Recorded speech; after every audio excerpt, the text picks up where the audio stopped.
function, but mine is dead, or maybe it got sabotaged by city council. I don't know, but either way, I'm going to talk from his mic. So if I get everybody to stand for the Pledge of Allegiance, followed by a prayer from Kirk Welch, pastor of Cornerstone Bible Church. I pledge allegiance to the flag of the United States of America and to the republic for which it stands, one nation, under God, indivisible, with liberty and justice for all. Come to the mic.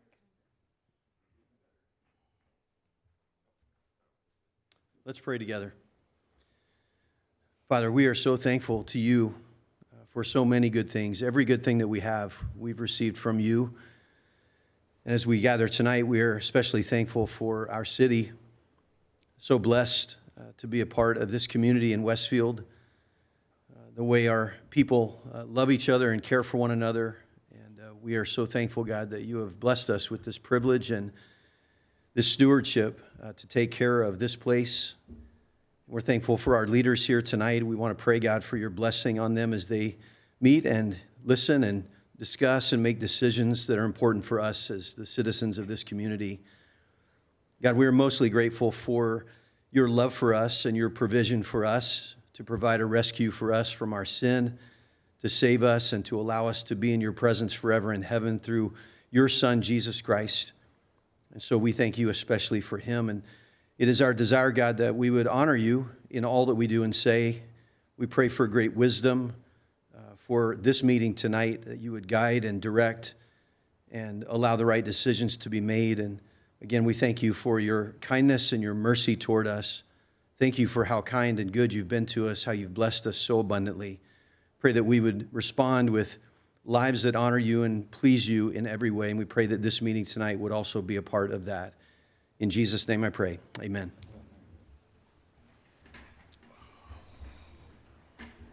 Thank you. So everybody knows we have a few counselors that are dialing in remotely. So Vice President of Council Kurt Waniger, you are heading the meeting this evening. Would you please take control? Thank you, Mayor. I would like to start the meeting for March 23rd by noting the presence of a quorum. Clerk Treasurer, would you please take a roll?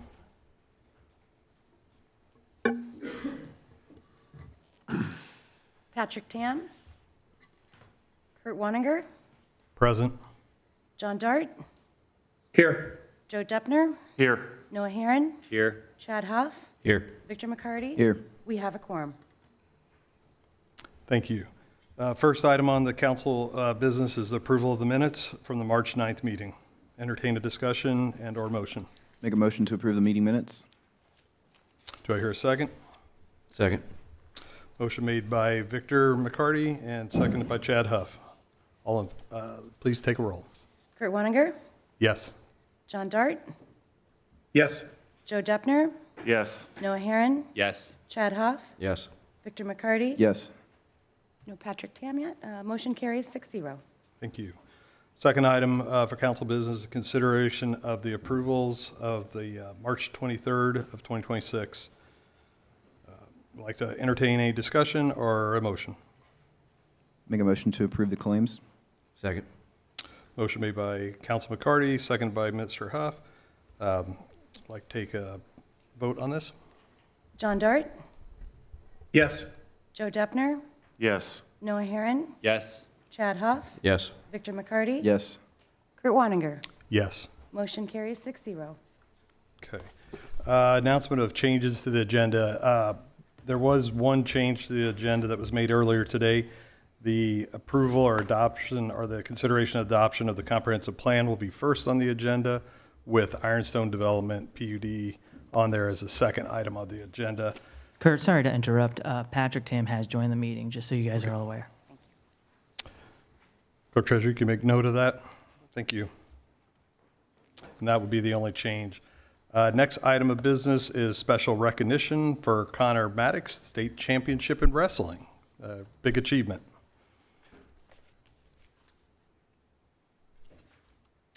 Is this working? Okay, very good. All righty. There's not many things I do that's more fun than bringing high school kids up here who are achieving extraordinary things in our community. Connor, where are you at? I saw you come in, right behind you. You look like a wrestler, Connor. Your parents, are they here? Would they like, your coach, anybody like to join you? Come on up. We can be scary up here, but I promise we won't bite. So before I read this proclamation, I think it's important that we explain a little bit about what Connor achieved this year for our wrestling team. First and foremost, he is the first state champion in wrestling Westfield High School has ever seen. That alone is a pretty big deal. But he doesn't like to do things half in, half out. He has to go all in, right? So his record, by the way, was 34-0. Obviously, the first undefeated season we've ever seen in wrestling in Westfield. Let's talk a little bit about what he got done during the state tournament. So in the sectionals, he pinned every single opponent. I believe it was 2. Is that correct? Was it 3? In the regionals, he pinned every opponent. So now, if you can count, that's another 3. That's 6. 6 straight pins. He gets the semi-state. He definitely underachieved in the semi-state because he only got 2 pins. In the semi-state championship, it was a technical fall at about 2 minutes and 15 seconds. If you don't know what a technical fall is, it's called the mercy rule because he was beating the kid so bad, they just say the match is over. He was up 17-1 when they called the match. And then in the state, he definitely underachieved in the state. He didn't get any pins, but he got 4 straight technical falls. This kid was only on the mat for about 10 minutes in 4 matches. So technical falls, that means, again, for 4 straight matches, he beat everybody by at least 15 points. Folks, my son wrestled when he was a little kid for the first few years of his time in elementary school. This is unheard of, why he's accomplished. And oh, by the way, if that wasn't enough, rumor has it you're ranked 4th in the country in his weight group. I'm guessing you're going to, yeah, let's give him a round of applause, right?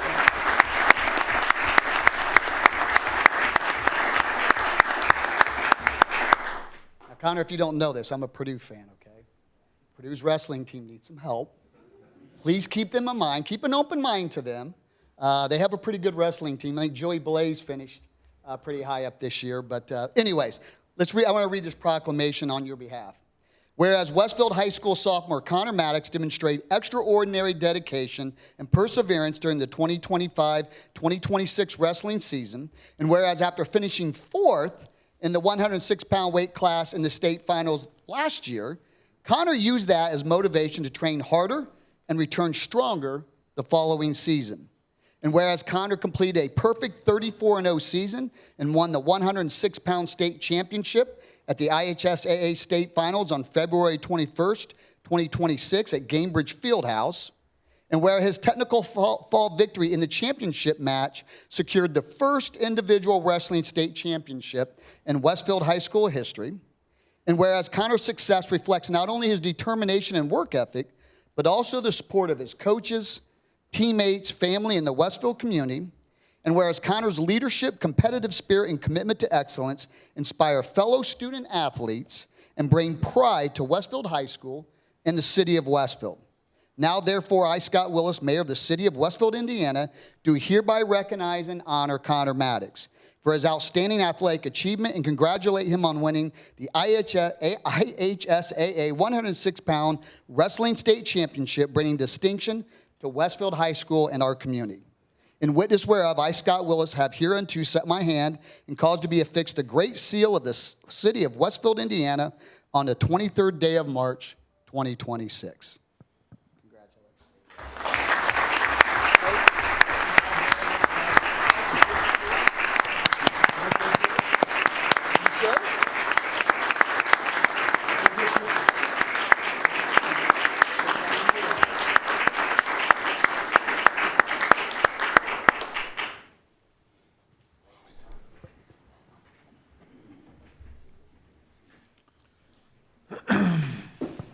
Congratulations, Connor, on that huge success. And that's even probably bigger than IU winning the national championship. But you might want to consider going to IU over Purdue because they do win national championships and hang banners. So, sorry, Mayor. I had to take the chance.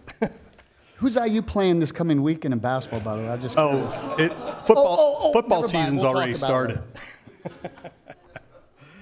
Okay, let's move on to the next item of the agenda is old business, consideration of resolution 26-115, council consideration of adopting and approving the comprehensive plan.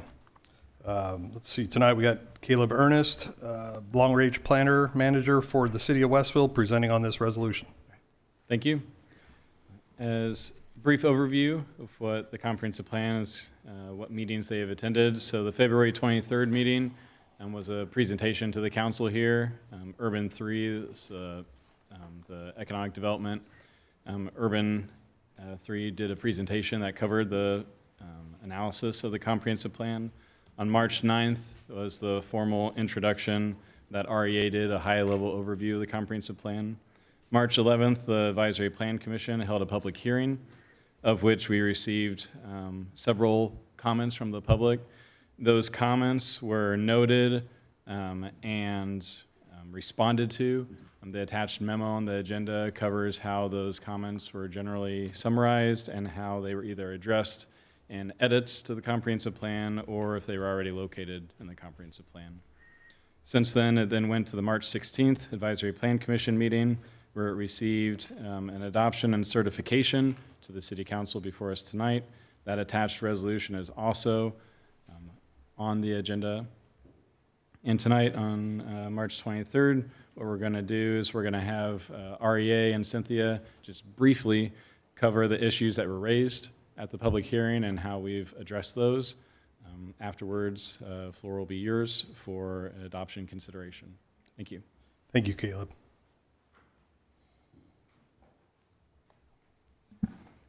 Good evening, Council. Thank you for having us back again. My name is Cynthia Bowen. I'm a partner at Rundell, Ernstberger and Associates, and happy to talk a little bit about the changes that were made based on Plan Commission discussion.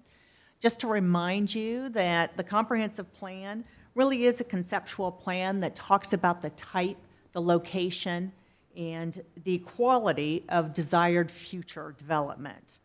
The plan identifies where city investments should be made to support that future development. And while the plan does not have all of the answers, it does provide a framework for yourselves, for the Plan Commission, for the staff to use in discussing petitions that come before the various boards and agencies. The document provides the legal basis for the city to have its unified development code, so its zoning ordinance, but the plan does not change zoning at all. All of that is determined by the property owner and what they want to do. Merely, we're providing a guide. If development were to happen, this is what we would like to see. So you are managing your own future. There were a couple of concerns raised at the public hearing on March 11th, 2026, and I'm going to go over those briefly. The first one was the adoption pace. So there was a concern noted about how quickly we're going through this. The Plan Commission addressed that at the time the question came up, that the process had been going on for over 18 months. The second concern was on development and future housing, and it focused on the need for more apartments and duplexes, especially given the low perspective or low occupancy rates amongst these housing types. What we ended up doing, or how we responded to that, is that we talked about how important it was to have a mix of housing in the community, and that you all had commissioned a study on September 8th of 2025 looking at the occupancy rates for all of the apartments within the city. And so we referred them to that presentation. We also wanted to note that new guidelines have been given in each of the different place types about the type of housing, the character of that housing, and then we had images of what potential future housing could look like, what we desired. We also wanted to note that the Unified Development Ordinance has very specific regulations that must be followed. Again, we are not changing those today, but after the plan is adopted, the city will want to go back and take a look at their Unified Development Code and see where it's inconsistent with this new comprehensive plan and make those changes. Another item that was brought up was the village concept. And there were questions discussing the character of what that would be and where those were located. Again, one thing that we really wanted to note that Jolietteville, Lamont, Eagletown, and Hortonville were established as village nodes from the 1900s. You know, they were there when we had the train come through, the horse and buggy. And so over time, while we pivoted from those modes of traffic, they started to contract a little bit. In the 2007 plan, there was discussion about recreating and reestablishing those village nodes. And so we noted that. We carried that forward into this comprehensive plan because we thought it was a good concept. We wanted to make sure that we were returning these areas back to the functional community node that it used to be, and that it serves the everyday residents or everyday needs of those residents that live around it. We ended up going back through and looking at the land use place type matrix, and we made some adjustments in that. And we provide the link there for it. We also went back and changed some of the images, so you see them right there. We took out 2 of the images or 3 of the images within the comprehensive plan and replaced them with these images. The next item was infrastructure and quality of life. And this was concerns about the roads, flooding, and the loss of farmland. And what we tried to do was address all of these concerns within the comprehensive plan. We developed the agri-hood place type and the rural and equestrian place type to address those farming needs, knowing that still some of this township is still in a rural and agricultural nature. We talked about stormwater management and the various options that development can undertake. And then we noted that in the memo. The next one was the lack of green space. And so what we wanted to point to is that the Parks and Recreation Plan was created last year, and so we are incorporating that by reference into the comprehensive plan so those guidelines can be used by yourselves and staff. We also, in each place type, have sections called bicycle and pedestrian under mobility, amenities and open space under the site design section, and each of those give more specific detail about open space and bike and ped amenities. The next item was historic preservation, and this would pertain to a particular area within the downtown. We noted that was covered in the new downtown master plan, and that we will be incorporating that via reference into the comprehensive plan. The next one was road extension. And it was about the proposed road extension on the thoroughfare plan, on the 2007 thoroughfare plan of 151st Street and Westfield Boulevard. It was the Bainbridge neighborhood, or often referred to as the Old Briar Lane neighborhood. We ended up clarifying the maps within the comprehensive plan, so it made it understandable to the lay public of which map they were looking at and which one was the future plan, which did not have that improvement on there. The next one was agri-hood and its definition. There was some concern that one of the images was not consistent with what the definition was. So we went in and changed that image. And again, we looked at the place types and land use matrix and made adjustments there as well. And then finally, we have a series of additional changes that needed to be made. Some of this were updates to the acknowledgements page, updating images, making sure that we add in the Plan Commission and City Council referendums or adoption resolutions once passed. We created a source for all of the images. And then we had a few map changes, all of which have been presented to yourselves and to the Plan Commission. They voted to approve this memo and have us incorporate those changes, and we have done that for this evening. If you have any other questions, I want to say, though, it's been a great joy of mine to work with all of your staff. They are extremely professional, very talented, and it has made this process great. And so I want to thank them for that. Ms. Bowen, thank you for your presentation. Thank you for your time. Mayor, did you have any last comments you want to make before I turn it over to council consideration? No, I don't think so. I think we've provided enough comments in the first meeting, but certainly available if anybody has questions. Okay. I'd like to open up this item for council discussion and comment. I'll just make a little record that there's a lot of this that I do like. There's a lot of it that I don't like. But overall, to me, comprehensive plan is obviously, it's speculative as to what could be here. And for this council and future councils, always have an additional vote. So for me to try to pick apart each little piece of this, I think overall as a body of work, it's pretty good. I don't think there's ever going to be a comprehensive plan that all 7 councilors are just totally going to agree on.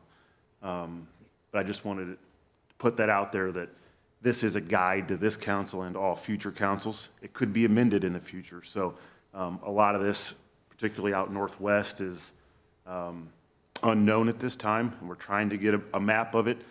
Doesn't mean what is in that plan is what is exactly going to go there. A future council might decide otherwise. So I just wanted to say that.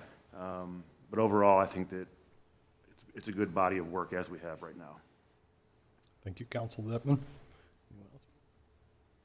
Yeah, just wanted to reiterate that my vote this evening is not reflective of the effort that staff has put in, let alone the effort the steering committee over the past 18 months that I was on, just all the work that's gone into this. But as was just referred to, the Northwest, it's going to be the next frontier, and that's the area that I represent. And I've had many conversations with my constituents that do have concerns with the Northwest and wishing certain things were different. Although it is a guide, it does provide the outline of what we could potentially see in the future. And due to my constituents' remaining issues, that is why I'm unfortunately a no this evening. But thank you. Thank you, Council McCarty. Kurt, this is John. Yes, John.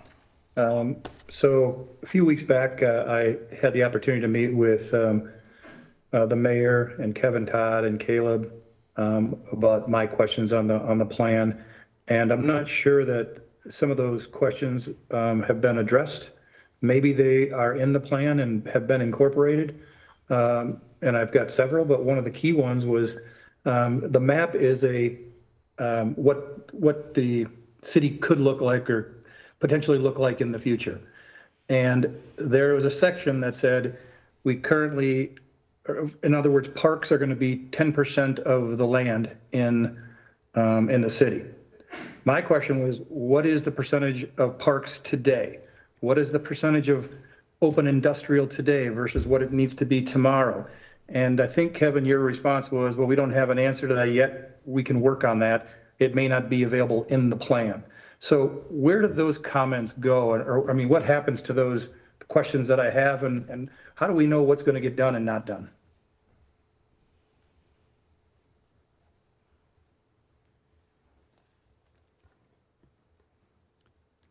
We're having a little side conversation, John. Okay, thank you. I will say when it comes to the parks, keep in mind that in the comprehensive plan, we did not carve out park space. That is a function of the Parks Board. It's a commitment we've made in the comprehensive plan that we want to build out a city that has 10% of the land used for parks. I don't believe we have general ideas right now, but I'd have to go back and measure trails and do things that we didn't have the bandwidth or the time at that moment in time to give you that exact number. We can give you the number on how many actual dedicated parks that we have. Keep, Well, Scott, let me stop you there. Parks may have been a poor example. Like I said, open industrial was another type.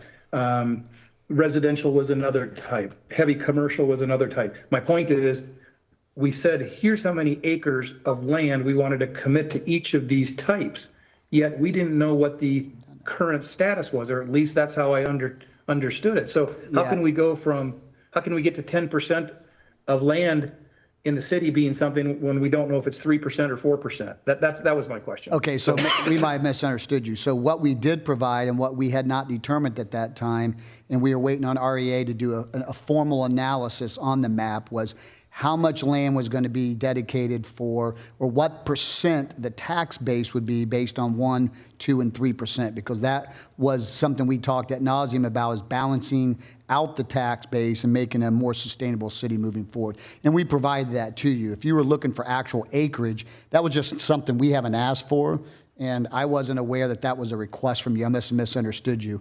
We were looking at what the tax rate, what the tax base would generate from this plan. That's the only thing we analyzed in the comprehensive plan. Yeah, John, this is Kevin. I'll just add to that. So the percentages are listed. The percentages of each of those areas are listed in each of the place type pages of chapter 4 for each of those place types. But I think one of the things that you're asking is, I want to understand your question is, what's the current comprehensive plan breakdown in acreage or even percentage if we want to compare apples to apples? Is that correct? Yes. So in other words, if we're going to take open industrial from 10%, just to use it as an example, from 10% to 20%, we're basically doubling that. Is that the right number? So we know what the future is supposed to look like, or what we'd like it to look like, but where are we at today? Are we doubling it, tripling it, quadrupling the acreage and land use for a specific type? That's my question. Counselor, this is Cynthia Bowen. So in the appendix on page 302, we have broken out the existing land use and what they are. So industrial districts are right now 0.5% of the total land area within the township. Commercial districts are at 1.9%. Multifamily districts at 2.5%. Single family at almost 30%. Agriculture at 6.8%.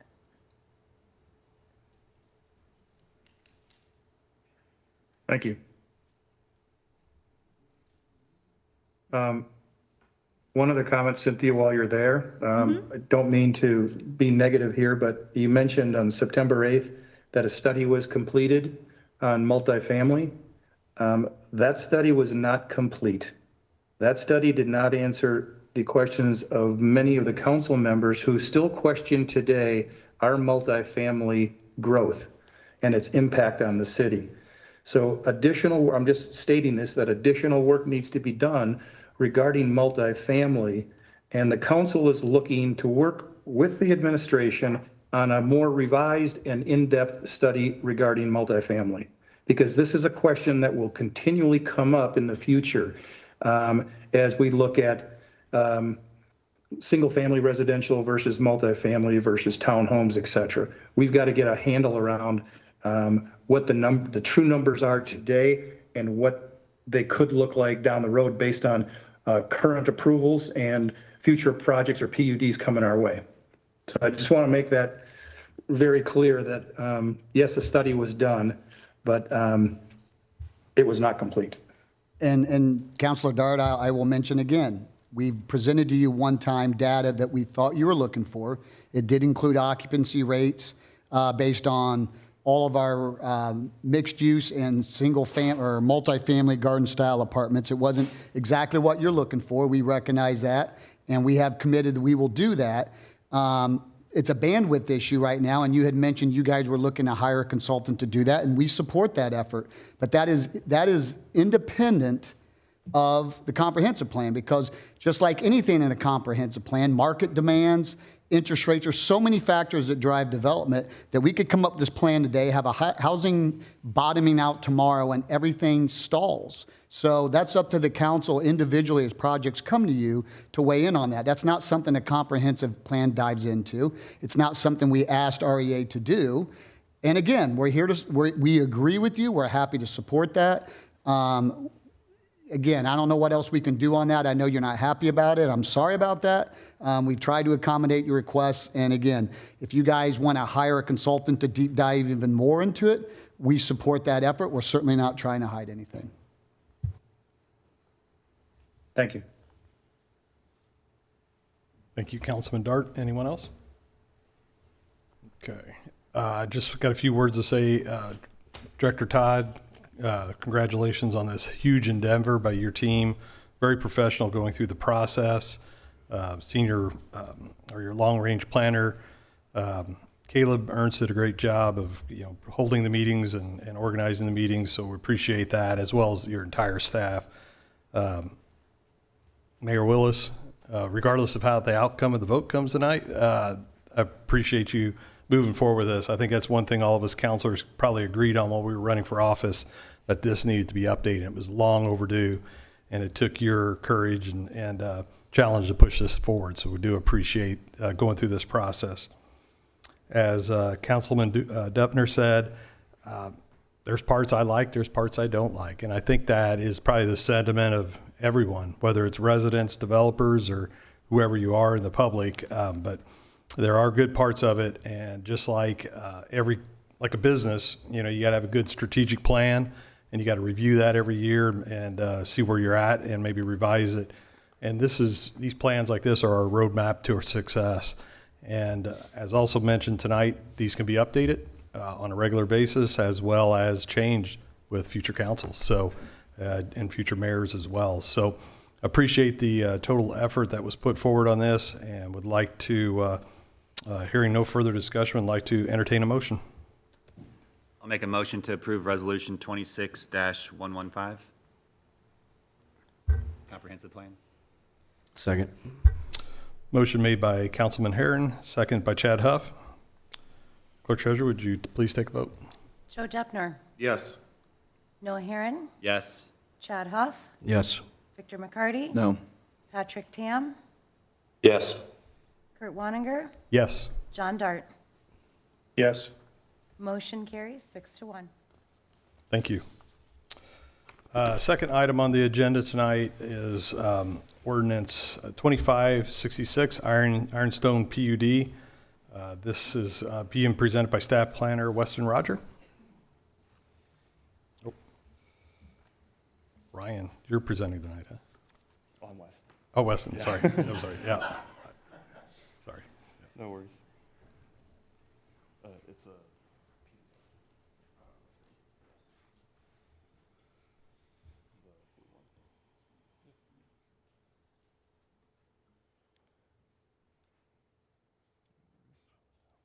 Yep, thank you, President, members of the council. For the record, Weston Rogers with the Community Development Department. So the item before you this evening is the Ironstone Plan Unit Development District. So just wanted to provide just a very brief overview of this project this evening. So I'll just talk about the project location, show the site plan. Really what I wanted to cover was the ordinance revisions that have been completed since introduction this past October. And then at that point, I'll turn it over to John Nail to discuss the road improvement plan. And then we also have the petitioner here as well. So just a quick overview. This project is located here. The subject real estate is 765 acres in size. As you can see here on the screen, the boundaries of this zoning district are generally northeast and northwest of Hortonville and southwest and northwest of the intersection at 206th Street. That 765 acres does include the 40-acre parcel right here. I just wanted to briefly show the concept plan, which most of us are familiar with at this point. This proposed ordinance would permit a residential community with a mixed-use village center to be developed through the establishment of 4 districts, You can see those 4 districts on the screen here. That includes the lakes, the reserve, the village, and the Horton Square mixed-use block, each of these with distinct architectural and site development standards. As part of this ordinance, there's also a lot plan. So each of these 4 districts, there are a variety of residential lot types, 12 in total. These lot types are intentionally dispersed throughout the neighborhood to provide a range of housing styles and accommodations for future residents. So I just wanted to cover a few of these ordinance revisions, and bear with me through this for just a minute or two here. Starting with the concept plan, the ordinance requires substantial conformance with the concept plan. The ordinance was revised to not permit any expansion or contraction of areas A, B, C, and D. Additional restrictions were added to land uses for all areas, and a reduction in the permitted number of lots was also incorporated into the ordinance. Additional development standards were added into the ordinance that address the development of the Horton Square mixed-use block, and refined lot-specific development standards for each of the 11 lot types were also included. Also wanted to move into, a lot of attention has been placed to address the minimum and maximum home builder percentages throughout the neighborhood. In addition, increase the number of architectural character exhibits for both the residential areas and the mixed-use portions of this project.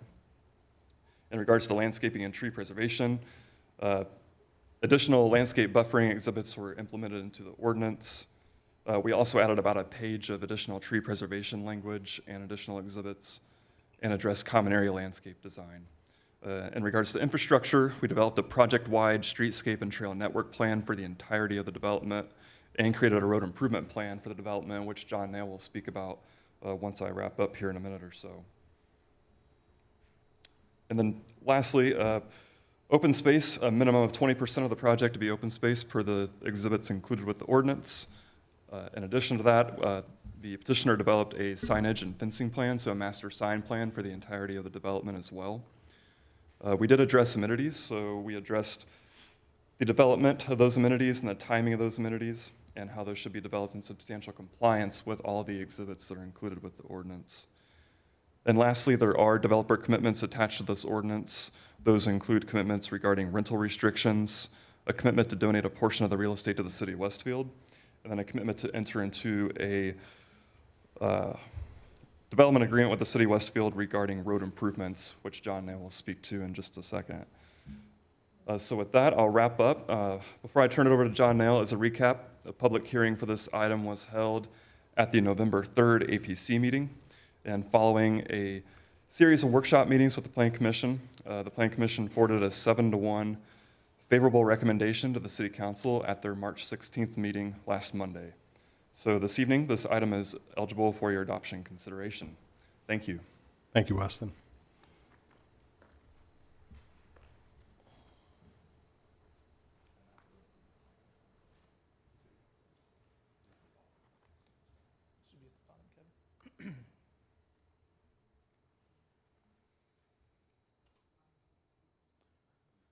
Mayor, while they're getting set up, would you like to talk a little bit about, it's unique where in the past how the property was dedicated to the schools, and this time it's being dedicated to the city. Would you like to maybe discuss that while they get set up? Yeah, you read my mind. I was going to say something. I thought, well, I'll just wait until the end. But it was actually a recommendation from Councilman Herron. I want to give him credit for that. That was a really good idea. Originally, they were going to donate 40 acres to Westfield, Washington schools. And the thought behind that is, hey, this is going to put a substantial amount of residents up into a corridor that right now we don't have school contemplated. However, after talking with Dr. Atha and a few others from the school, that may or may not be needed. We, as you know, we have put together a commission from the school board, the council, and administration to review all the land the schools own. They have a lot of land locked up that people don't even realize. And once this comprehensive plan got approved, now we have a roadmap. We're going to sit down and really start looking at where do these schools really need to go. And so we're going to give the schools a 10-year period to activate this property. They have first rights on it. And if they want to use that land for a school, that is what it's purposed for. However, if they don't, the city will have the authority to activate it for public use. We can't sell it. We can't develop it other than a park, fields for WYSI. In fact, the schools, we're already talking about temporarily activating that for WYSI to solve some short-term needs. But the reality of it is that 40 acres has to be used for public use in a city or school-owned property, or it has to go back to the developer. Mayor, thank you for the explanation. Jonathan? Yeah, thank you. We have a long agenda, so I'll try and keep the remarks brief, but I do want to touch on the Ironstone infrastructure improvements being planned. So just a quick overview. Engineering staff, along with the development team, identified 13 projects in the Ironstone area for infrastructure improvements to help support that future development. Those projects were categorized by priority and then sequenced carefully with a mindfulness towards other projects we have in the area to try and minimize inconvenience to residents as best as possible. I do want to just give a kudos to Paul Rio, Tim Walter, John Dobashewitz, and the development team. In my 8 years at the City of Westfield, this has been the most collaborative effort when it comes to pre-planning and proactively planning road improvements in advance of a development. We had multiple meetings with development team, City of Westfield staff, as well as Councilors Waniger and Councilor Dart, talking through and identifying the scope of the work that needs to be done, the needs in the area, and also, importantly, timing of other infrastructure improvements to make sure we're not inconveniencing residents to an undue amount. I will point out that the developer also provided a traffic impact study to look through trip generation that the staff reviewed carefully and approved as well. So priority number one projects, and I'm not going to go through in great detail, but it just kind of shows here on the screen. Keep in mind that 191st Street from Tomlinson Road all the way over to Spring Mill and 193rd is a capital improvement plan already under design and will be going to construction later this year on that first phase. And that's one of the bigger projects that'll help support this development already. That's happening regardless of the Ironstone approval. But the priority projects that we looked at were the 193rd and 6 Points Roundabout, 199th and Horton Roundabout, and importantly, pavement reconstruction projects of Horton Road and 6 Points Road from 191st all the way up to 206th. Again, you can see on the graphic, these are sequenced relative to how we expect development to actually sequence and go. And that was, again, input from the development team, which is really helpful. Priority two projects really focus on 206th Street, kind of in that commercial area of Hortonville, with roundabouts at 206th and 6 Points, as well as an intersection improvement of 206th and Horton. And again, pavement reconstruction work on 206th Street. When I say pavement reconstruction work, I want to be very clear what I'm talking about. So what we're talking about is milling off existing pavement that's probably in bad condition. We've inherited some county roads that are not full width, right? They're about 19 feet wide, narrower than what we'd expect to build. So we mill out asphalt, do full depth reconstruction work, and widen those roads out to two 12-foot lanes with shoulders, new signs, new striping, everything you expect to see from a new roadway and a new pavement structure. And then lastly, the priority three projects really focused on sort of the northern sections as the remainder of the project builds out. And importantly, a couple of intersection improvements that will require coordination with NDOT on State Road 38 to help support some of the traffic that is going north from this development. I want to talk a little bit about traffic engineering. I mentioned the traffic impact study that helped guide some of the intersection improvements, but I want to talk to the council. I know many of you know this already, but really the best investment, the best bang for our buck that we get when it comes to increasing capacity in our network is really focusing on intersection improvements. It's why you see the City of Westfield always investing in intersection improvements that turn four-way stop signs into roundabouts or turn signals into roundabouts. It's not just a safety improvement, but it's a significant capacity improvement as well. And so you'll see a lot of the recommendations are centered around intersection improvements. And I bring that up because I know I heard from a couple councilors who were disappointed to hear that Horton Road was not being widened to a 4-lane boulevard section. I had a conversation with one councilor that was asking about Fishers roadways. You can see here 116th Street. This is just east of Cumberland Road and Fishers. This is a 5-lane road section, so 2 lanes each direction and a center turn lane. 116th Street carries about 26,000 vehicles per day. It is that wide for a reason, because the traffic volumes do demand that level of width. Similarly, about a mile north, 126th Street, this is just east of Cumberland Road as well. Now, this is a roadway that carries about 16,000 vehicles per day. If you drive this road, if you have driven this road, if you're in between intersections, the picture here that I have in front of you shows about 3 vehicles on this very wide roadway. That's a reality. I mean, it is a wide road that if there's any congestion, it is at the intersections, not in between intersections at these segments. You can drive as fast as you want or as fast as the Fishers Police will allow you to on this roadway. I would argue that this roadway is actually overbuilt for the volume of traffic that it sees. Sorry to our friends in Fishers, just my engineering opinion. I bring that up because the complaints we get on Horton Road specifically are 3 things really. The biggest one is left turns from Horton Road onto 191st Street. That is currently a one-way stop, and gaps in traffic on 191st Street are not sufficient to easily make that left turn. So you start to get some queuing on that southbound leg. And that is being fixed with the 191st Street Phase 2 project that I show here on the slide, where we'll be building a roundabout tying Horton into 191st Street as 191st Street swings north to tie into 193rd. That queuing or that congestion that you see will go away with this roundabout project. The other complaints we get is that Horton Road is very narrow and the pavement is in poor condition. Again, a function of receiving a Old County road.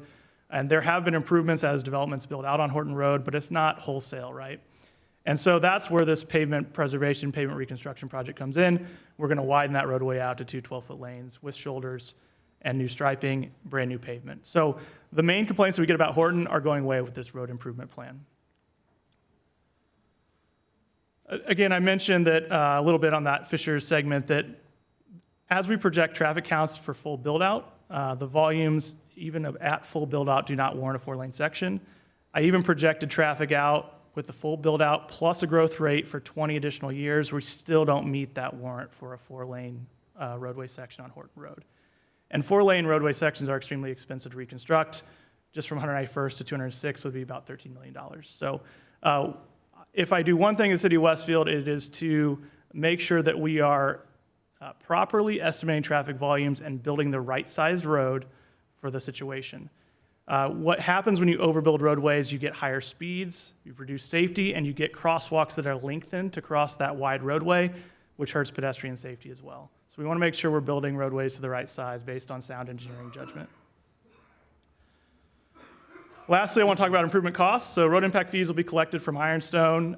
These impact fees will cover all the roundabouts proposed with these improvements. So what this means for those that don't understand road impact fees, the idea here is that growth pays for growth. As development brings additional traffic to the area, we collect impact fees. Those impact fees are invested to mitigate the congestion that that development causes so that taxpayers are not burdened with that cost. And this project does that. Additionally, the pavement reconstruction projects that I mentioned will be covered under the annual pavement asset management program with the city. There may be opportunities to utilize development contractors that are already out on site, and we would do that via a RIF agreement with the developer. We actually have a draft of one in place right now that is waiting Board of Public Works approval for a couple of places we've identified. And I do want to point out that these reconstruction projects I've talked about, 6 Points Road, Horton Road, those are projects we're going to have to do kind of regardless of this Ironstone development. Whether this is approved or not approved, we're going to incur costs to make these roadways, to reconstruct these roadways at this point. This project gives us a clear timeline and a clear understanding of the traffic that will be involved as we go through the development process. The last thing I want to touch on is just master plan developments like Ironstone, even large-scale master plan developments, or maybe even especially large-scale master plan developments, allow for our engineering department to be proactive in addressing the needs. We understand clear build-out timelines in collaboration with the developer. We understand the trip generation that these developments will incur. And we can be proactive to do these projects in advance of residents moving in. So we're minimizing the inconvenience to new residents as we address these problems prior to full build-outs of these neighborhoods. So we really like it from an engineering department standpoint. It allows us to plan appropriately and so that we're not reacting to every small-scale development that comes through the process. So in conclusion, I just want to give, again, kudos to our development team, to the city council who participated in those meetings, as well as our engineering department for coming up with a very good and clear infrastructure improvement plan related to this project. Again, growth is paying for growth. and master plan developments allow us to be proactive in planning for infrastructure needs. I'll go on to say that I know you guys have an important decision tonight with respect to approval. If this project is not approved, I want to be very clear, it should not be because of the infrastructure plan. This is a really good infrastructure plan that we've spent a lot of time on. We think it's going to be very sound. And I'd go further to say if this project is turned down, you're pushing the engineering department back into that reactive state that we've been working through for the last many years. So with that, I'll take any questions. John, I don't have any questions, but just comments as to what you said, because just for transparency purposes, the 4-lane thoroughfare and the Fisher's comparison, I think probably stemmed from some questions I had from you earlier in this week. And just to contrast that a little bit, where I was coming from, so everybody understands, is when you talk about 116th and 126 in Fisher's, you also have 146. So you have 3 4-lane, potentially 5-lane roads going the same direction, all within a couple miles of each other. When we're talking about Northwest Westfield, we're talking from all the way from the county line to 31. There are no 4-lane roads that go north and south whatsoever. That's multi-miles of travel there. Obviously, I know there's nothing out there, and I'm not disputing by any means any of your expertise or your numbers of vehicles per day. We certainly don't need it today. But when I ran, I told everybody I was going to be a big proponent of we're not going to do it twice. And so that's where I was coming from, is I would love to see a 4-lane thoroughfare similar to a 126 or 116th going from 32, or even on Horton, going from the north to the south. As we know, development is going to keep going. It's going to go to 38. It's going to go into Sheridan. It's going north. It just is. And so is that in 5 years? Is it 10 years? I don't know. But I don't want to come back at a later time and build the 4-lane roads that are needed when we could do it now.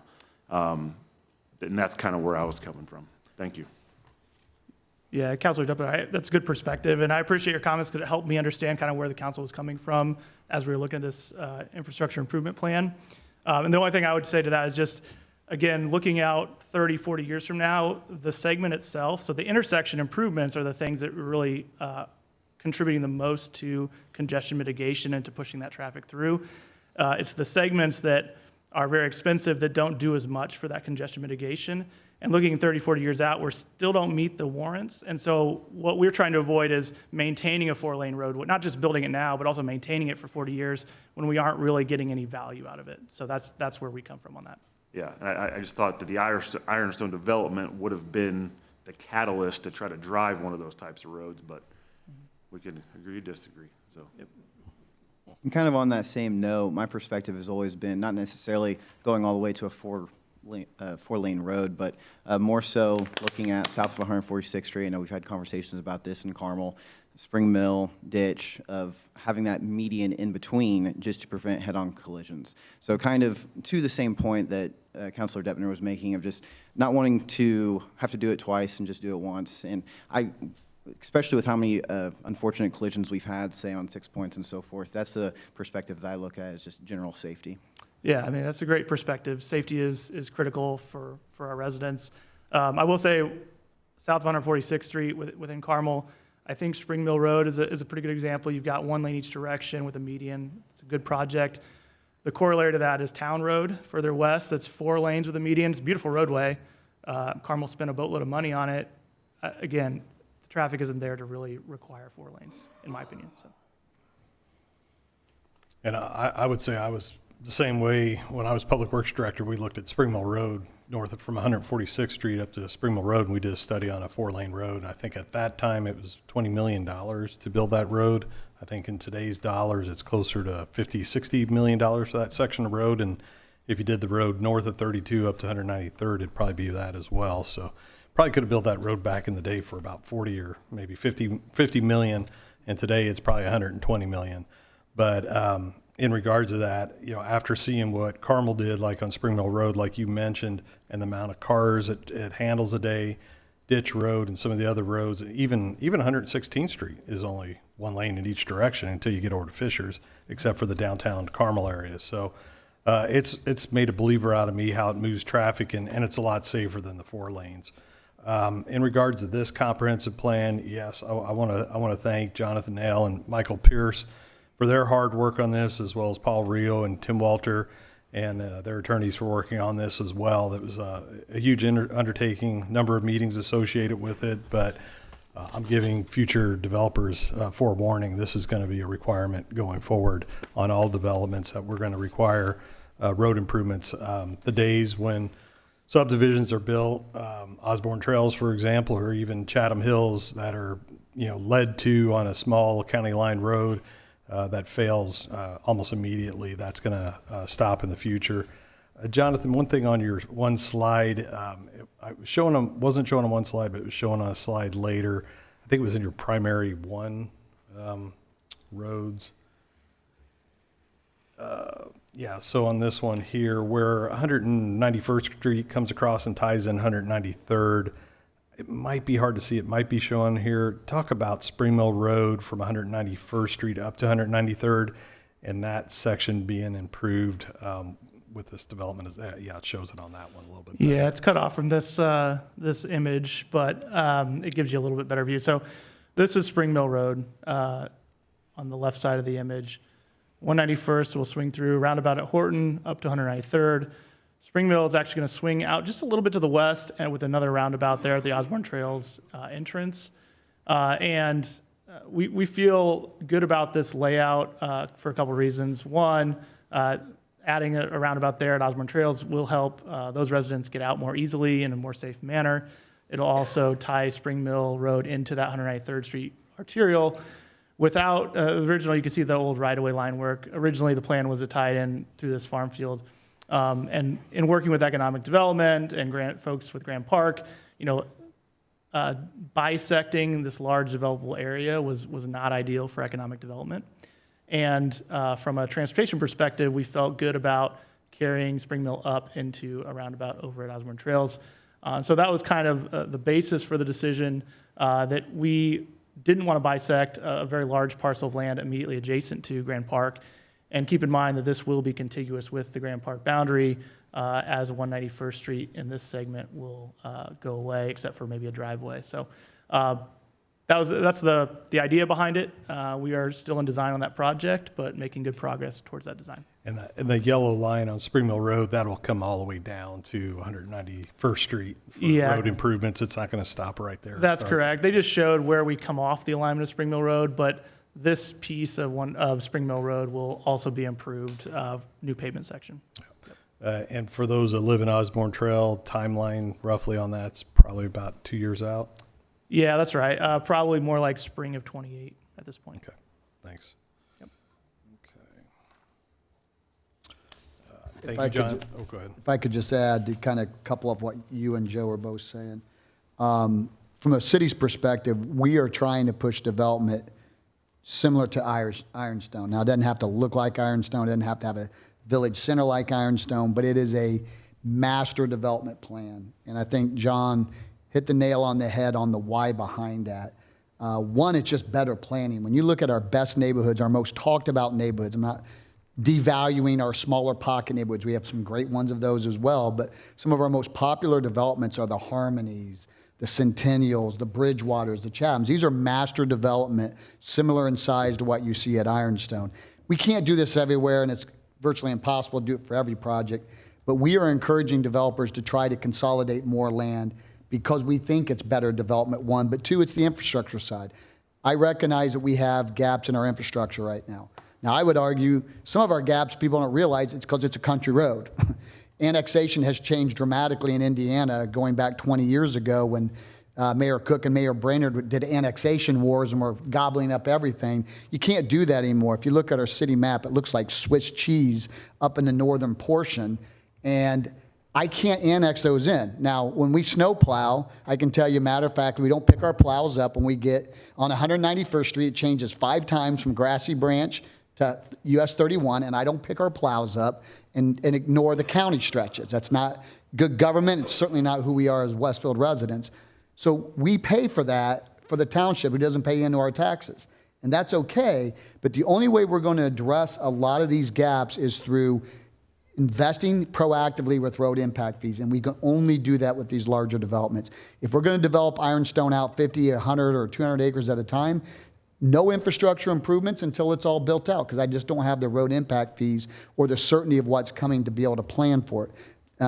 What traditionally we do, we'll widen the road on the frontage of that neighborhood, and that's where you go from narrow to wide and narrow to wide, and we see that all through Westfield. And that's because the narrowness is the county road, and the wideness is what's been annexed in new development. So we're going to push for this. I can tell you, matter of fact, I already told one developer who's getting ready to try to bring a project to us, I told him it's a mile off of State Road 32 on a road that barely is passable if you want to call it a county road. I said, don't even bother coming to us if you don't have a plan for that road, and the city's not paying for that.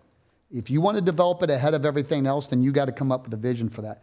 But the other side, Joe, and what you were talking about, and it's, hey, engineering, I think it's a science. Some people say it's voodoo math.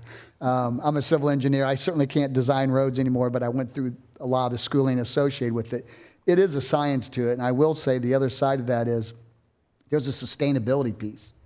It'd be nice to have some 4-lane roads in Westfield, but keep in mind, we're just doubling the cost, not only to build, but to maintain it. So we have to be careful. We have to be strategic to make sure if we do these 4-lane roads, we know with certainty we have no other options. Otherwise, as you saw in the comprehensive plan presentation 2 weeks ago, we already have a sizable gap right now of income, tax revenue coming in, and our long-term cost for road improvement. That gap will just keep growing if we put in infrastructure that we don't think we need, but maybe we would like to have long-term. We have to just be really, really careful we don't build out a city we can't maintain long-term. Thank you, Jonathan. Thank you, Mayor. Thank you. John?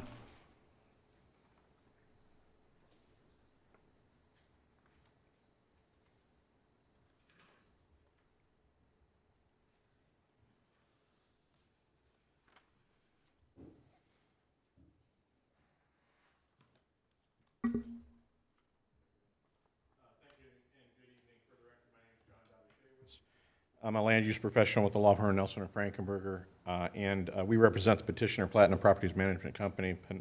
President tonight is Paul Rio, President of Platinum Properties, also President Jim Schinneber, an attorney with our office. And I'd like to start out by thanking the City Council, City staff, and the Plan Commission. In my 25 years of appearing in front of the Plan Commission and Council, I haven't felt like there's been as deliberate and as comprehensive discussion amongst city staff and the council and plan commission as there has been with Ironstone. A tremendous amount of work's gone into this ordinance, the commitments and the development agreement before the city council this evening. As noted by staff, planning, or community development staff rather, Ironstone was reviewed by the plan commission at 6 meetings, including 4 workshop meetings, resulting in a favorable recommendation by the commission. Ironstone is a master planned mix of residential, including unparalleled amenities, and a small node of mixed use within the Hortonville master planning area as identified in the comprehensive plan. Productive discussions, as indicated by Mr. Nail and planning, have occurred between staff, revolved around planning elements, including pedestrian connectivity, compatibility next to Hortonville, community and neighborhood amenities, and most notably, as just discussed, public infrastructure. And regarding public infrastructure, the city is making significant roadway investment, as Mr. Nail reviewed with the council. And that's additional road and intersection improvements that will begin in advance of home construction in Ironstone. In addition to road improvements, there is a new fire station under construction at the southeast corner of 206th Street and 6 Points Road, and that will be completed prior to the construction of the first home within Ironstone. As indicated, Ironstone is a master plan community and will include a variety of housing types, integrated amenities, and a mixed use to create a balanced community. Like other master plan communities that have been described to you this evening, development of Ironstone will occur over the next 10 to 15 years. We conservatively anticipate a 10 to 12 year timeline after home construction begins. Ironstone is approximately 765 acres in area, and the real estate that is immediately adjacent to the corporate limits of the city of Westfield. The proposed development includes 4 distinctive areas, as was described: the lakes, the village, the reserve, and the Horton Square mixed-use block. One added element to the plan will be the donation of approximately 40 acres of ground to the city of Westfield for Westfield schools or public use. A separate commitment's been submitted addressing the donation. The site will be at the northwest corner of 206th and Six Points Road across from the fire station. So the 40-acre parcel is right here, the fire station at this catty corner of 6 Points and 206.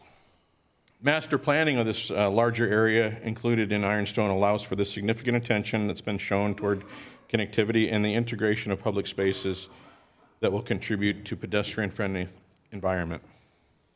Trails and connectivity to the broader community exist, and amenities like the park spaces, public open space, and the Monon is of critical importance to the plan, which includes over 12 miles of additional pathways.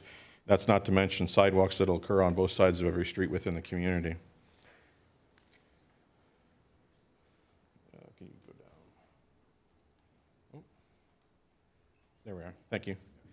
The multiple colors on this plan, as referenced by staff, indicate the different home product lot types. Rather than development of products by individual sections or areas, the plan provides significant single-family home variety along all areas.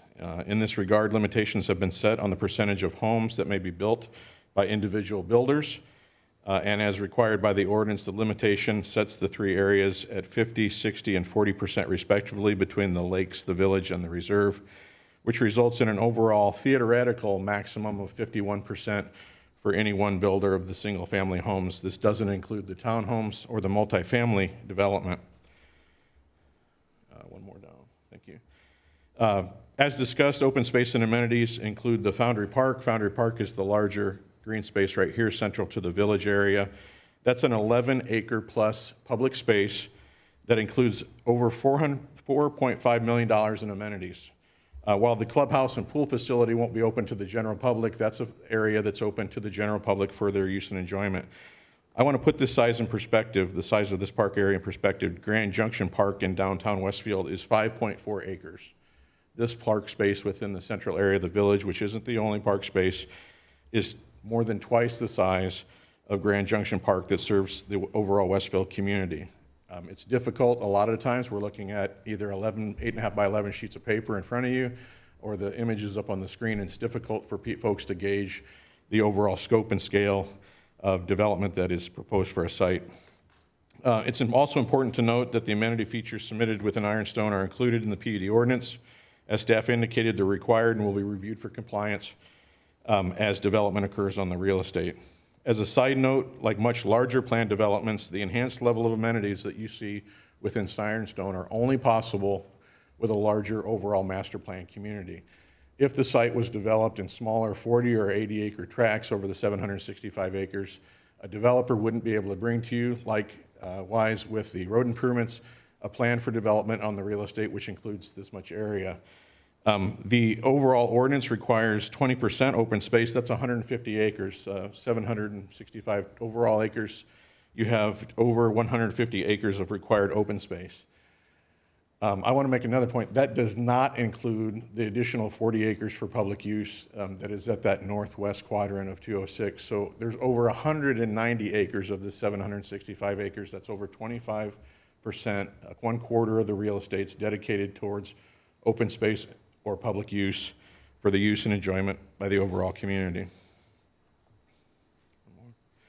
In conclusion, as noted by staff, the applicant made significant changes along the way. They outlined those changes for you. The end result, including the ordinance, commitments, and development agreement, are all part of the documented request before the council this evening. One other item in the commitments, I apologize because I believe staff noted this.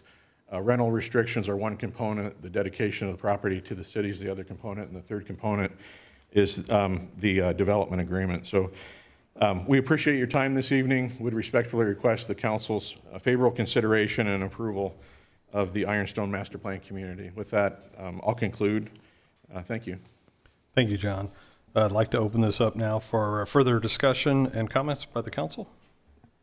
John, we talked on the phone today about a couple commitments that you guys, I think you were willing to make about the townhomes and the masonry and a basketball court, or at least putting some sort of basketball in to the PUD? Correct. While it's not in the written commitments, Paul's authorized us to agree that the townhomes, where developed, would include first floor masonry, where today the requirement is just a masonry wainscot at a minimum.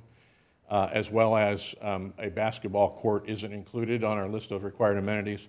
And we'll add to the commitments verbally, submit tomorrow, that in writing, that there would be a basketball court. So those two items we would add to the list of written commitments, and we'll submit an updated draft to staff tomorrow. Okay. And We then would one ask for other- the council's approval, subject to that change. Yep, thank you. One other question about the donated land to the city of Westfield. I was doing some reading today, and right now it either needs to stay with Westfield or the schools. And let's say, for instance, it was donated to WYSI, like a nonprofit. Would that be something that would need to be written into the PUD so that way they don't have to pay for it later on? Or the way it's worded right now, it seems like WSI would have to pay for it if it was donated to them. I think that would fall under the umbrella of public use. The one limiting factor is that it wouldn't be sold to another developer to be developed in the future. It would be restricted for public use, and provided that the city set that deed restriction before it was transferred, it would qualify under the commitments. Okay, thank you. I'll just start and I'll say, I appreciate this development as a whole and your willingness to work with all the counselors. I know a lot went into this for many years to get where we are. The trail systems are amazing, and the amenities are probably going to be some of the best, probably in Westfield. The green space and so forth. The thoroughfare plan, as we talked about before, I think it's adequate. I think I beat a dead horse there. I'd like to see some things differently, but I do think that's adequate to get this done. But where this fails for me is it's in the density. And so I'm looking at some of your exhibits, and there are 11 home types. 9 of those will have a minimum lot size of 1/5 of an acre. There's, I believe, 2,300 proposed residences here. Looking at the side setbacks, even in the custom side, which we anticipate the homes to be well in the million, have 6-foot side yard setbacks. I mean, that's 6 foot next to $1.5 million house. I'm not anti-growth, I'm not anti-development by any means, but I'm also going to be responsible. And to me, I believe this is just packing in homes as tight as we can get them. And for that reason, I can't get on board. Thank you. Kind of piggybacking off of that discussion, as most of us has known, that I've been a no, and no from the beginning, because one, there have not been substantial changes since introduction, and two, in the 7 years that I've served on the APC, the 160 residents who attended the neighborhood meeting and 100+ messages through this process, the most negative feedback a development has received during my time on APC. Coming out of APC, these were the remaining issues that have not been addressed. For the most part, average maximum builder percentage still being over 50%, density in the housing types I was just illustrated to, infrastructure specifically up on 214th, overall quality, the large number of apartments and townhomes being permitted, the location of amenities, transitions in respect to current neighbors, again specifically at 214 Horton Road, and then tree preservation.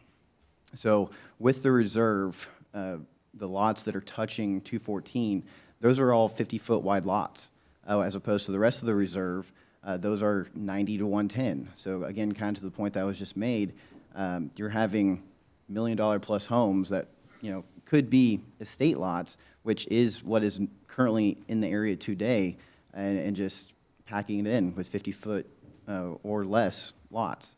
In regards to the amenities, I do think it is a wonderful amenity center, but unfortunately, it's in the wrong location. With the Monon Trail, that is, as been referred to many times before, our beachfront property. Putting townhomes there is nothing unique. It is all over the Monon Trail, in Westfield and Carmel. Same thing with the Midland. Something that would be really unique for this location is instead putting the amenity center as close to the Monon as possible, so then it's not feeling so isolated when people are traversing the Monon Trail. They can just come off, and it's a pocket park opportunity, walk, bike around the lake. That could be something that would really improve the quality of this overall development. As far as the west side goes with the lakes, again, if development has to happen here, this is not the development that I would like to see. For the most part, I'm just echoing the concerns that we have from residents.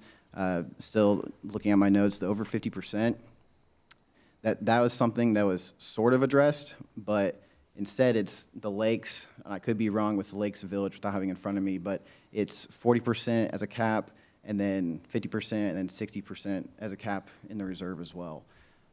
So again, if development has to happen here, it can. It's just, let's do it right the first time, as opposed to just rushing it through the process. So those are my comments. Thank you. There's only one comment that I'd like to speak to is rushing it through the process. This petitioner began discussions with the city 2+ years ago, didn't file until mid-last year, and spent with the Plan Commission 6 meetings, 4 of which were workshop meetings where we addressed all the items that the Plan Commission had asked for consideration of. And there's been significant changes to the PUD that occurred under the guidance of the Plan Commission as recommended to the council. So our opinions differ on the amount of time that was spent putting into this. I don't want to discredit the effort that's been made by staff, the petitioner, as well as other stakeholders in the discussion. I just don't agree with the suggestion that it's being rushed through. Thank you. I have just one comment about the written commitments. So since they have to be in writing, and if you wanted this to be a condition to approval of the PUD, I would make sure to put that in a motion. The commitments that you all spoke about earlier that are not in writing yet, just because those are not written, you would probably make a motion subject to those commitments being put in writing. To respond to that, I can take the existing written commitments that are in place, add those 2 provisions, and hand those to staff before we leave this evening.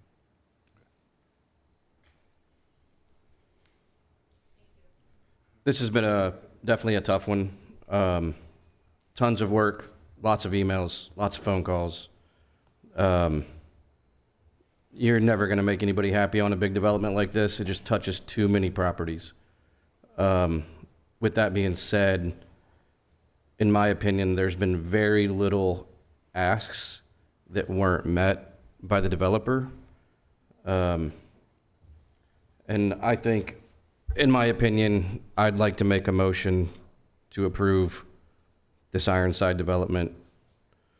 You want me to, on the condition of, is it just the basketball courts that you were adding? I would include that. And masonry on townhomes, up to 1 story, I believe. Okay.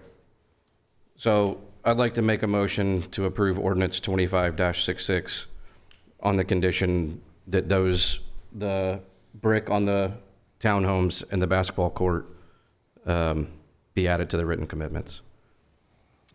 Have a motion on the floor. Do we have a second?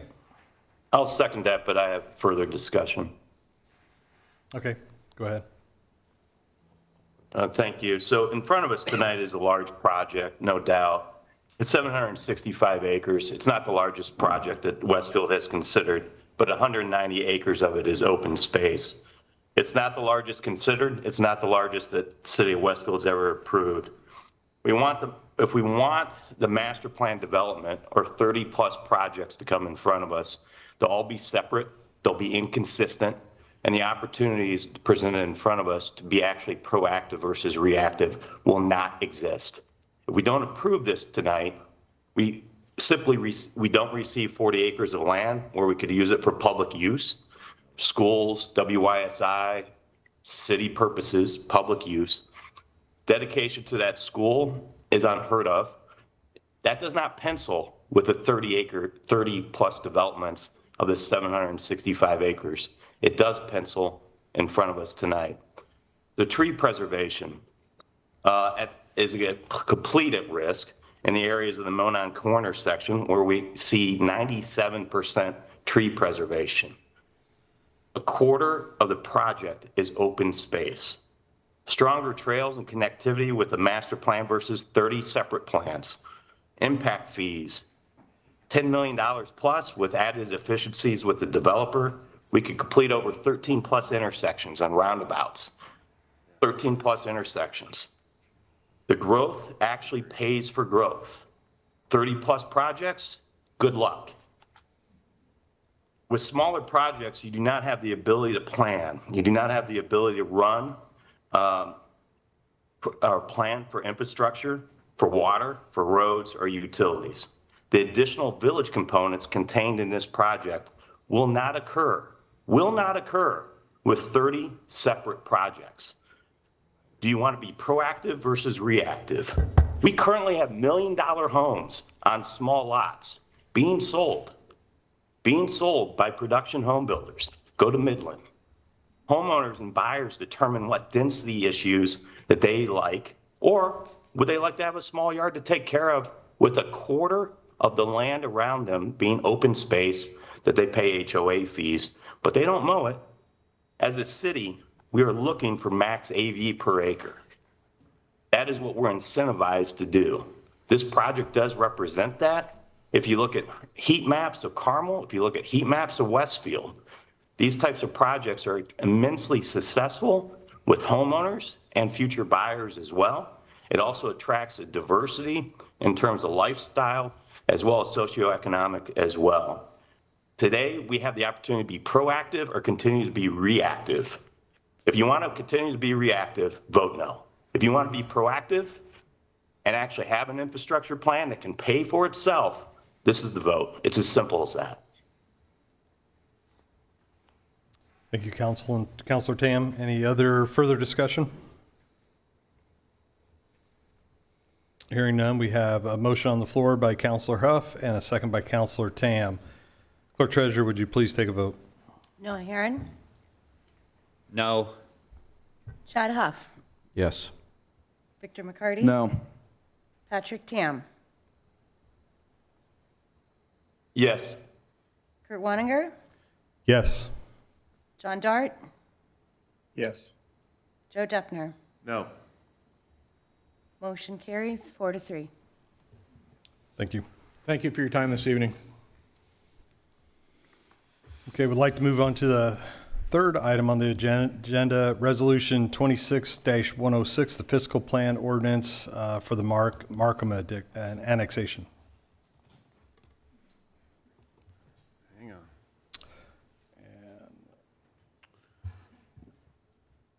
Are you presenting tonight, Kevin? Yeah, I am. Sorry, I'm getting everything switched over here. All right. Thank you, Mr. President or Vice President, members of the council. Good evening. For the record, Kevin Todd with the Community Development Department, filling in for Ryan Collingwood this evening. Before you, really in two parts, is both the fiscal plan, Resolution 26-106, and annexation ordinance 26-10 for what's called the Markham annexation. Adoption consideration this evening. This property consists of 2.34 acres in size. It's generally located on the south side of West 186th Street, just across the street from Grant Park, as shown on the map here on the screen in this hatched area. This item is a 100% voluntary annexation request. You held a public hearing on it at a previous meeting and is before you this evening for adoption consideration. With that, we'll try to entertain any questions. Thanks. Thanks, Kevin. We'd like to open up to the council for discussion or any comments. Hearing none, do I hear a motion? Motion to approve Resolution 26-106. Second. Motion by Councilor Huff, second by Councilor McCarty. Clerk Treasurer, would you please take a vote? Chad Huff, Yes. Victor McCarty. Yes. Patrick Tam. Kurt Wanning, oh, Patrick, I'm sorry, we just got an S. Can you be a little bit more clear? Oh, sure. Yes. Thank you, you, sir. Marla. I appreciate that. There's no S's in no, so. Well, I know, I just wanted it to be clear. Thank you. Yeah, that's true. Thank you. All right, Kurt Wanninger, Yes. John Dart, Yes. Joe Deppner, Yes.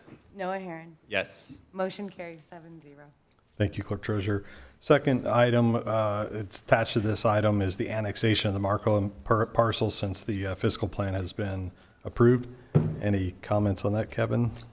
No, no additional comments. Thanks. Okay. Open it up for council for further discussion or comments. Hearing none, I'd like to entertain a motion. Make a motion to approve 26-10. Second.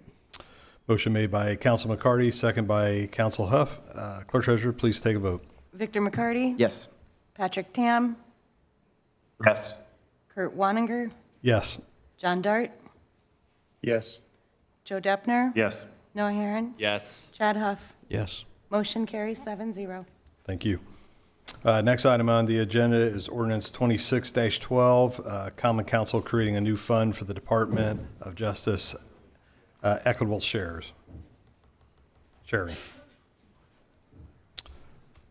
We have Chief Keen presenting on this tonight. Thank you.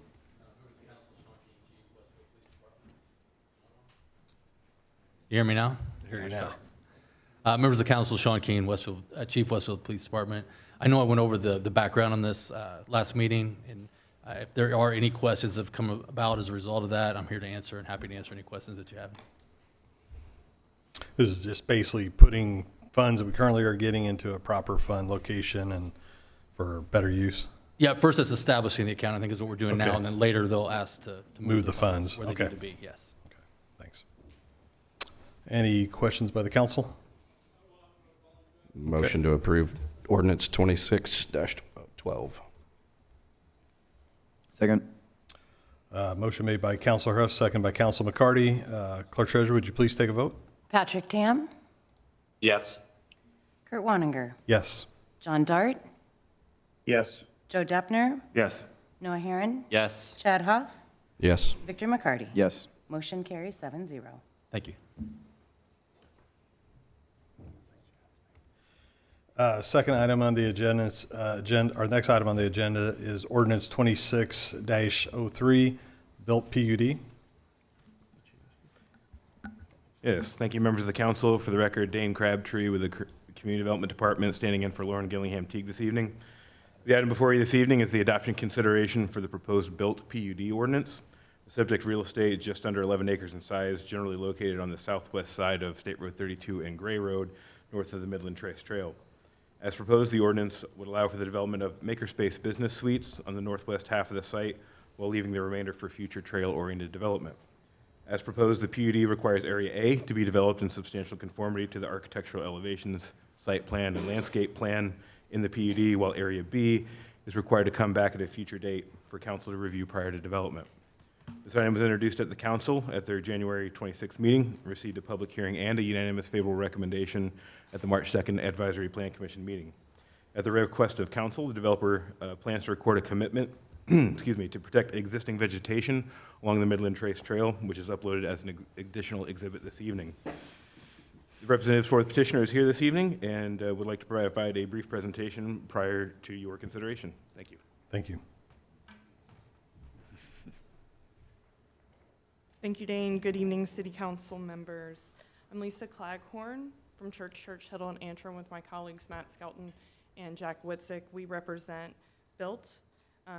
Built CEO Zeke Turner is also present for our presentation tonight. We're both here to answer your questions.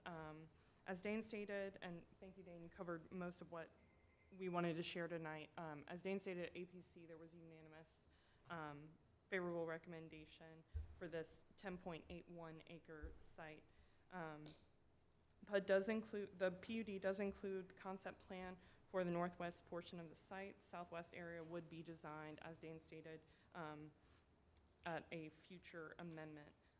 We do have two significant changes I did want to highlight. We heard your concerns regarding the Midlands, so those commitments were offered, as well as the makerspace definition does now exclude automotive and equipment service uses and prohibits interior storage of vehicles as a primary use.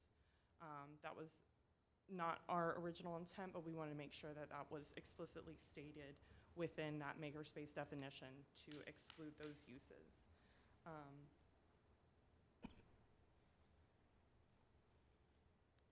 The architecture is, as you previously had reviewed it, and on behalf of Built Westfield, we respectfully request favorable consideration and your approval for the Built PUD this evening. Here to answer any questions. Thank you, Lisa. Open it up for council discussion or comments. This is just a comment, and I'm just splitting hairs, this is the lawyer in me, but for the commitments in the future, and for anybody else in here, if we could title this either with the ordinance number or like an exhibit number, so when we make a motion, instead of just saying subject to commitments, right, I can say subject to this ordinance's commitments. Yes, sir. But that's just for future. I think we've got enough. It's on the agenda, Yeah, so, I think you make a good point. I agree with you. okay. Well, we're very happy to make that adjustment going forward as well. I'll make a motion to approve ordinance 26-03, built PUD. Second. Motion. Subject to commitments. Second. Motion made by Council Herron, seconded by Council McCarty. Clerk Treasurer, would you please take a vote? Kurt Woniger, Yes. John Dart, Yes. Joe Deppner, Yes. Noah Herron, Yes. Chad Huff, Yes. Victor McCarty. Yes. Patrick Tam. Yes. Motion carries 7-0. Thank you. Thank you. Have a good night. Okay, moving on to new business. We have ordinance 26-116, the Westfield Playhouse PUD Amendment 1. Weston's presenting today. Okay. Thank you, President, members of the council. For the record, Weston Rogers with the Community Development Department. The item before you this evening is an amendment to the Westfield Playhouse Planned Unit Development District. The subject real estate, which you can see on the screen here, is roughly 1.7 acres in size. It's generally located at 302 North Union Street. This is just north of the Westfield Playhouse building just outside here.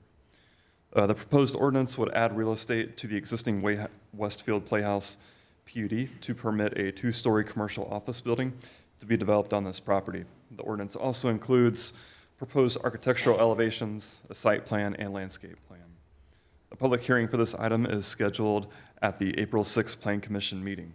In addition, a workshop meeting is anticipated to be held at the May 18th Plan Commission meeting. The petitioner is here this evening and plans to provide a brief presentation on the matter. Both the petitioner and staff are available should the council have any questions. Thank you. Thank you, Weston. Good evening, members of the council. For the record, Matt Skelton with Church Hill and Antrim with offices at 116 North Union Street. Here with Lisa Claghorn and Jack Whitsitt. We represent Schaff CPA Group, who is planning to build a new office immediately north of the Westfield Playhouse at 302 North Union Street. As most of you know, Schaff CPA Group has been a really important corporate citizen in downtown Westfield for many years. The business currently resides at 110 North Union Street. Along with all the growth that we've seen in this community, Schaff has also experienced growth, and they need to expand their facilities desperately, and they would really like to keep their business and also their employees in downtown Westfield. In order to accomplish this, they've reached agreement with Christ United Methodist Church to assemble a portion of their property. As Weston mentioned, this is an amendment to an existing PUD ordinance called the Westfield Playhouse PUD. We're not doing another playhouse. It just happens to be the name of the PUD, but the staff had recommended that we consider amending the existing rather than to have another small little PUD. This is a very simple amendment, and I'm happy to go into as much detail as you like, but it does exactly what you would expect. It attaches a concept plan that you're seeing. It requires consistency with the building elevations that are attached to your materials, and if you haven't spent any time looking at them, they're some of the nicest ones I've seen. And they also tie down a landscaping plan and a parking plan, and they are providing their own off-street parking. We will be hosting a neighbor meeting April 1st at 6 p.m. at the Christ United Methodist Church. We welcome you to attend. The Schaff CPA Group is excited about this new office opportunity in downtown Westfield, and we look forward to working with you as we move through the process, and we'd be happy to respond to any questions if you have any. Thank you, Mr. Skelton. Open up for any council comments or discussion.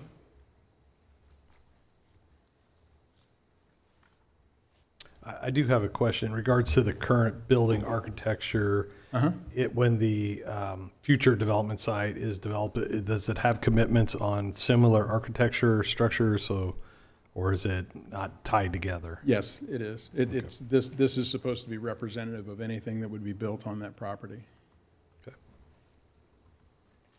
Any other discussion? Is the current parking lot contemplated for both, as it says potential future development? Is it sized appropriately to handle both? Obviously, you don't know what's going to go there, but we know the square footage at least. I will get you an answer on that. Okay. I don't know the answer off the top. Okay.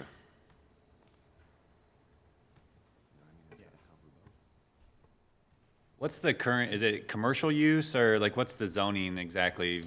Like what would the second building possibly be? So, I mean, it's the exact same zoning classification as the Playhouse, and I can get you a full list if you'd like. The intention is for, this will be solely occupied, this building will be solely occupied by Schaff. And there are no immediate plans to build So the future building, I mean, whoever does it's going to have to come back in front of us the way it's zoned currently in the PUD. Well, this would change that to. So that's what I'm asking. Yeah. What, are you guys trying to change it to the zoning? Oh, it's going from an SF3 designation to a LBH. That's the underlying in the PUD. That's the underlying in the Westfield Playhouse PUD. Okay. Sorry, I didn't understand your question. Okay, hearing no other further discussion, this will move on to APC at a future meeting. Thank you very much. Thank you. Next item on the agenda is ordinance 26-14 Grand Park PUD amendment. Good evening, council. For the record, Dane Crabtree with the Community Development Department. The item before you this evening is the proposed fourth amendment to the Grand Park PUD specific to parcel N8, a 6-acre parcel to permit multifamily dwelling units. As per the ordinance, the multifamily units would be required to be developed as part of a mixed-use building and/or mixed-use development in substantial compliance with the concept plan and character exhibits contained within. This item is scheduled for a public hearing at the April 6th Advisory Plan Commission and will return to you at a later date. Joe Calderon with Barnes & Thornburg, as well as Brian Fritz with Keystone Group, are available this evening to make a brief presentation, after which they'll be available for questions. Thank you, Dane.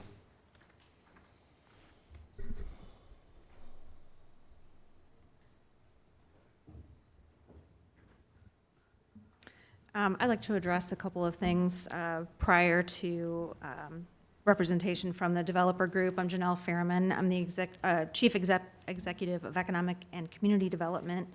And I wanted to address a few misconceptions that the public may have about the zoning in the Grand Park area related to the Grand Park Master Plan and the Grand Park PUD. The Grand Park PUD was previously adopted to cover the zoning over the Grand Park Sports Campus. And the Grand Park Master Plan, which was presented in 2025, which was developed under the direction of Spec Dempsey and Perkins and Will, has not yet been adopted as a PUD. So the piece that we're bringing to you here, which we're calling Block N8, which is the number referred to in the Grand Park Master Plan, we're bringing ahead of the overall rezoning of the Grand Park District for a specific purpose. We have previously talked to you about development that's happening here on this block associated with the attraction of ECR, which is Ed Carpenter Racing, and that's the large white rectangle that you see here in the plan, as well as, so this is a 50,000 square foot engineering facility and a 2-story commercial office building attached to it. And with the commitments that we will have with ECR, we would be granting ECR the land for them to build this facility on land that is currently owned by the Redevelopment Authority. The city will be building a public parking garage using funding that was approved under ban to bond authorization in 2025. And with the development of this block, there are mixed-use multifamily apartments with first floor retail that would be built by the master developer of the Grand Park District north of 186th Street. Now, within the N8 block in the Grand Park Master Plan, there were about 440 multifamily units that were anticipated on this block, along with about 1,000 space parking garage. In order to allow room for ECR to be built on this block, the developer has reduced the amount of multifamily, again, mixed-use multifamily, from 440 units down to approximately 272. And the reason that we're specifically highlighting this block for ECR's development is that they have vehicle transporters that need to access their building, and to avoid having them drive through the Grand Park campus, we've proposed that they're coming in off of Grand Park Boulevard, and then they have an opportunity to enter their building from the south end of their facility. A few items that I want to note here, as we worked through the evaluation of this project with ECR and negotiated with them on their incentive package, they are expecting us to achieve certain timelines on this project. Tied to this is the relocation of the D1 championship field, which again is already being funded under the previous approval of the bond from 2025. That's going to be relocated over to the northeast corner of 186th Street and Grand Park Boulevard. We also need to begin replacing parking that is currently on Lot C of Grand Park. Lot C is the large parking lot that it's located directly south of the Grand Park Event Center. It has about 900 spaces. This public parking garage here has probably a little bit over 500. So this will help us replace some of that parking demand so that we can continue further development within the Grand Park District. And ECR is expecting that they are building in a mixed-use district. They're expecting things like entertainment options. They're expecting places for their employees to be able to live. They're expecting things like restaurants, probably their own coffee shop. They do own Java House as well, joint partnership with Heartland Group. But we do have obligations for them to build the Grand Park Master Plan, and so getting this first piece off and running is really important. The Community Development Department will be coming to City Council soon to talk more about the overall regulating plan of the Grand Park, I'm not going to say PUD, but regulating plan of the rezone that we'll have for the Grand Park District. That will define all of the regulations within the Grand Park District, specifically north of 186th Street, including standard building lines, setbacks, building heights, architectural standards, use of public spaces, and other requirements that we'll have within the district. I think I've covered almost everything that I needed to address here, other than incentives. The multifamily that's proposed here on N8 is not tied specifically to any incentives that are being built here on this block. Again, the parking garage is being built using funding that has already been approved. It is a city parking garage. A portion of the parking garage is being dedicated to ECR for its parking. There is a very small portion right here, which is approximately 20 to 22 spaces, that will be out of the main vehicle travel lanes within the parking garage that will be sectioned off for ECR employee parking. And then there are probably 8 to 9 parking spaces on a surface lot just outside of their building that will also be reserved for ECR. The rest of it will be for public use, similar to our downtown parking garages, where we'll have three hours of minimum parking for free, and then opportunities for ECR and others to buy monthly parking. Any other incentives that we have associated with the multifamily mixed-use component here at Keystone will need to be negotiated under a separate development agreement. We anticipate that the park impact fees, road impact fees, and TIF from that project will help support additional development within the Grand Park District, including additional parking garages, infrastructure in Championship Way, which is shown here just to the west of this development. This leads right up to the Grand Park Event Center, which is located approximately here. And then park impact fees will be used to help build a lot of the amenities that exist within the district, including Championship Way. The ECR project, again, the incentive there is the land that we are offering to them and the relocation of D1 in order to get this project started. The tax increment financing and road impact fees from ECR are not being used to build anything that you see here on this block. They will be used to further enhance the Grand Park District. So just wanted to be sure you guys understand some of the highlights of what's happening here. And then I guess the last piece specific to the PUD amendment, the reason we're only bringing the multifamily portion to you today is that the existing PUD at Grand Park already allows the parking uses that are proposed for this site, as well as the sports headquarters, which is ECR. And so those are not brought to you as a change to the PUD because they're already allowed. I'm happy to answer any questions right away or let the developer team bring any other information to you. I have one question, and it's actually not related to the multifamily on this particular piece. Sure. Transporters are big, and those roads look really tight. Has anybody done any kind of, maybe John, paid attention to any of that curb structure and the in and out and how tight that landscape looks to the corner of the building? Have we Yes. gone over any of that? Yes, absolutely. I would say we've had belt and suspenders approach to this. Keystone is working with American Structure Point to do the primary engineering of this project. ECR has their own engineers that are engaged as part of their development planning process for their building. So the turning radiuses have all been designed by Structure Point, and then they have been checked by the engineers for ECR. Okay. 2 questions. The road to the left obviously doesn't exist. And you mentioned it briefly, but what's the timing of its construction compared to the construction here? Of Championship Way? Yeah. Yeah, so we're still working through the actual schedule for the development of Championship Way. This will be part of the next phase of the guaranteed maximum price proposal that Keystone Development is bringing to the RDC for approval. They have currently brought to us a guaranteed maximum price for the relocation of the D1 Diamond, and then 35% engineering for the entire district.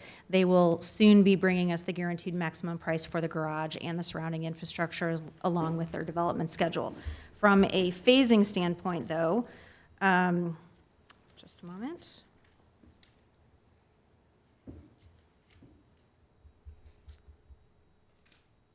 From a phasing standpoint, we're going to be relocating the D1 Diamond, and then Keystone will be developing the building pad for ECR and the building pad for the parking garage. The building pad for ECR will be ready at the end of 2026. The construction for the parking garage will continue through mid-2028, and they will be developing the roads around all of that on that same timeline because they obviously need to be providing access to ECR for its building. Okay. My second question is, if we approve this, that essentially gives them authority to get rid of D1, Diamond 1. And I understand the intent, but where's the language or the commitment or the document as to the replacement of Diamond 1? Oh, Diamond 1? On their word? Yeah, no, the replacement of Diamond 1 is already authorized. The Redevelopment Commission authorized the guaranteed maximum price for the relocation of D1 last week, 2 weeks ago. And so that contract is executed and Keystone is obligated to relocate that Diamond already, and the funding has already been approved for that. But that has all the specifics of what they're supposed to do with D1? Yeah, it does. It has the full design documents, Full or design and all that. guaranteed maximum price schedule, everything. And that's already been approved by RDC and agreed to by Keystone? Yes. Okay.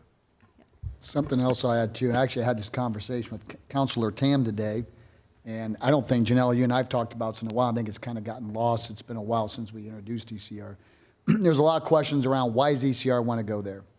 And I think we all agree that purely from a Grand Park perspective, that may not have been our first choice for a location. But why it was so important to ECR is twofold. First off, they wanted to be in the heart of this spine. And yes, one is, Janelle's already covered, it's for their employees and for the benefits that it adds as an employer to be in an area like this. But two, there's two pieces that they want to provide to Grand Park along that spine. First, Java House, which is kind of a no-brainer, right? That's their biggest sponsor. I can tell you, Ted Geloff has tried to get a Java House in Westfield for a while, and this was important to him to have this part of the project. But the other thing we haven't talked about in a while is a museum. And they want the foot traffic that will come in this spine because they are planning a museum based on IndyCar racing. No, it won't be the Indy 500. Yes, it'll be very heavily slanted towards their team. But if you know the driver or part owner of Ed Carpenter Racing, it's Ed Carpenter, and his father-in-law is Tony George, and there's a lot of history there. So they're talking about a museum to honor IndyCar racing, and having all the visitors that come into Grand Park each and every year will help them with that. So there's a couple of pieces playing to that frontage that may be a head scratcher for some people of, well, why would we want an engineering center there? Well, at least one good thing, if this does go through, you can actually go walk and get a good cup of coffee while you're out there, because the other coffee's not that good. Appreciate Keystone meeting with me last week and going through a couple items. I'm not going to go through them all today. I know some of them are being looked at. There are a couple of large retention ponds in this area that'll have to be relocated as part of this, and I know Structure Point is looking at those as well. Look forward to seeing that as part of the master plan, the stormwater master plan that was put together for Cool Creek and the Anna Kendall drain to help keep the downtown area from flooding, which over time that has really made a huge impact on the downtown. In regards to the ECR and the parking garage, the multifamily portion, that's all tied together. So basically, what would keep Ed Carpenter from backing out and maybe the parking garage from backing out and then the multifamily being approved, and they just want to build that section? I don't want to get stuck into that where, so Sure. you want to talk about that a little bit? Well, one, they're separate obligations with separate developers. Okay. Keystone is obligated as the master developer of this area to deliver the building pad to ECR. ECR separately has a development agreement obligating them to build, but until we have this zoning and we have the approval for them to keep moving forward, we don't have everything in place as a city to keep them on schedule so that they can build. So we need this piece to go so that they can move forward, right? We need them to sign on the dotted line on the schedule that we as a city can deliver to them. I have a meeting with them in 2 days to finalize those details. I'm hoping that we have this approval, well, at least that, yeah, I hope that we have this approval soon so that we can commit to this and we can move forward. The other piece is that the mixed-use multifamily that's being developed by Keystone will be separately negotiated as a development agreement with Keystone. So we have a master development agreement for them to develop the entire park. We will have individual development agreements for each piece of that. There would be no reason for us to incentivize that building until the other things are coming into play, right?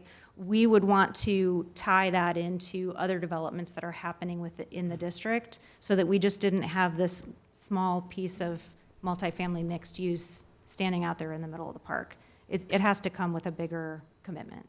Kurt, I shared some of those exact same thoughts in our meeting with you, Janelle. Yeah. In the development agreement, can Keystone commit that they won't build until ECR has started to build?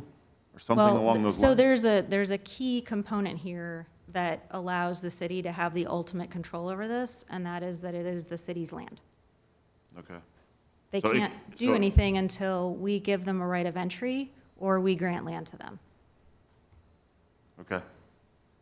But this is So not separate parcels, though. So if we've granted them access to it to start ECR's plot land there, they essentially have access to all the land. well, when you grant land, when you grant the rights for someone to develop on your land, it's for a specific purpose. They can't just come in and, number one, they don't have a development plan approved.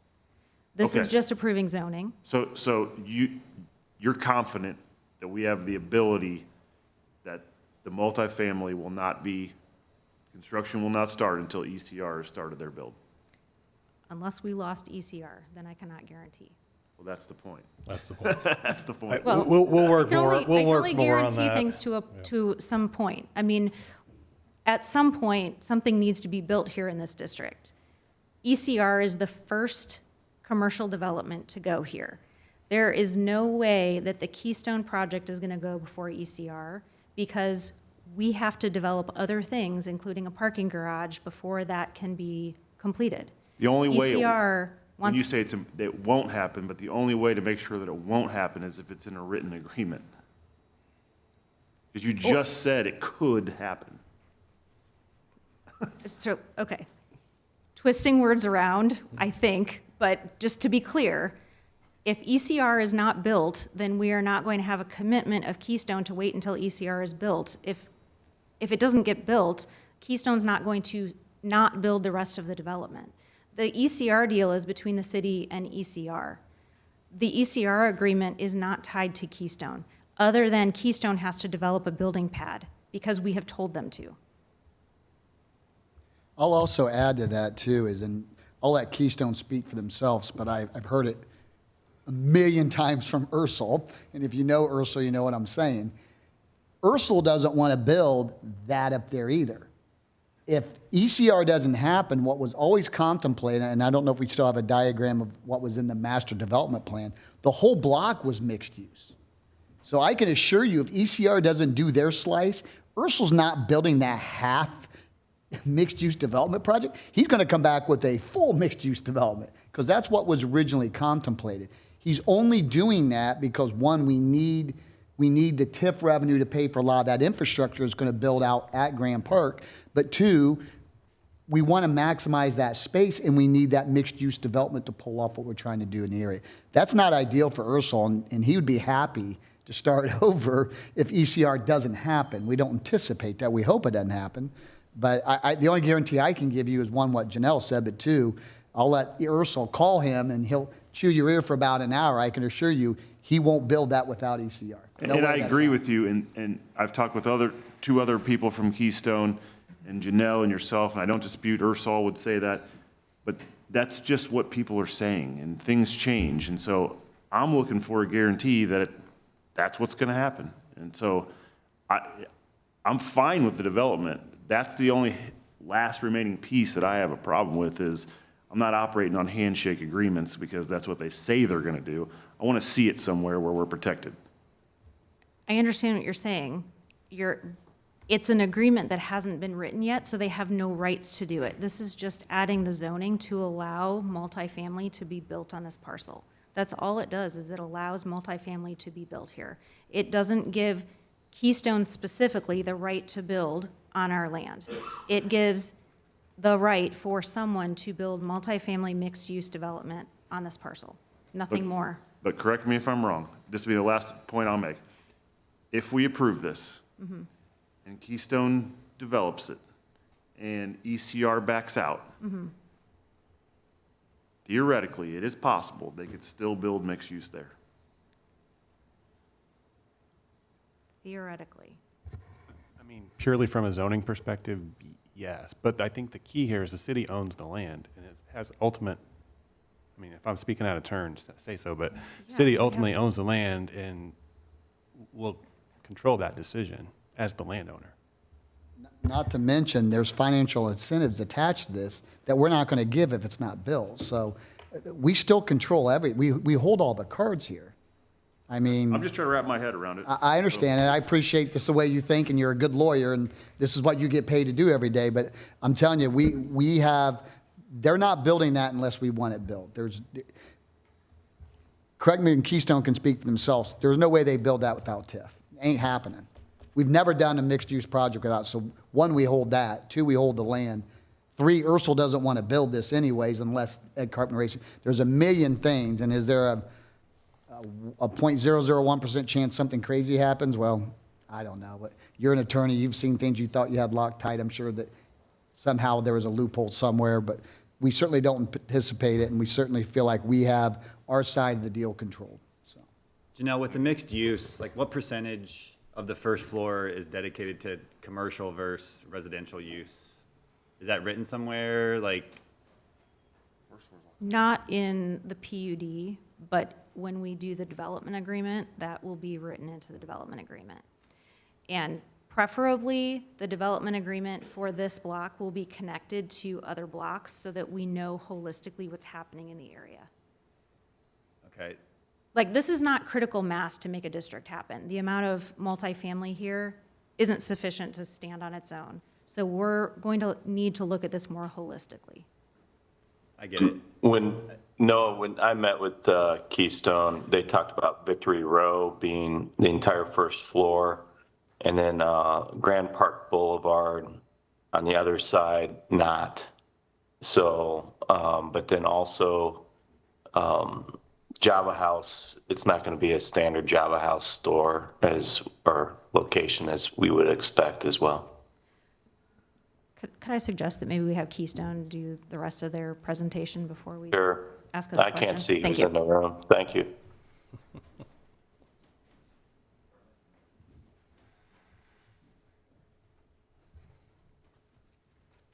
Thank you, councilors. Joe Calderon, Barnes & Thornburg, 11 South Meridian, Indianapolis.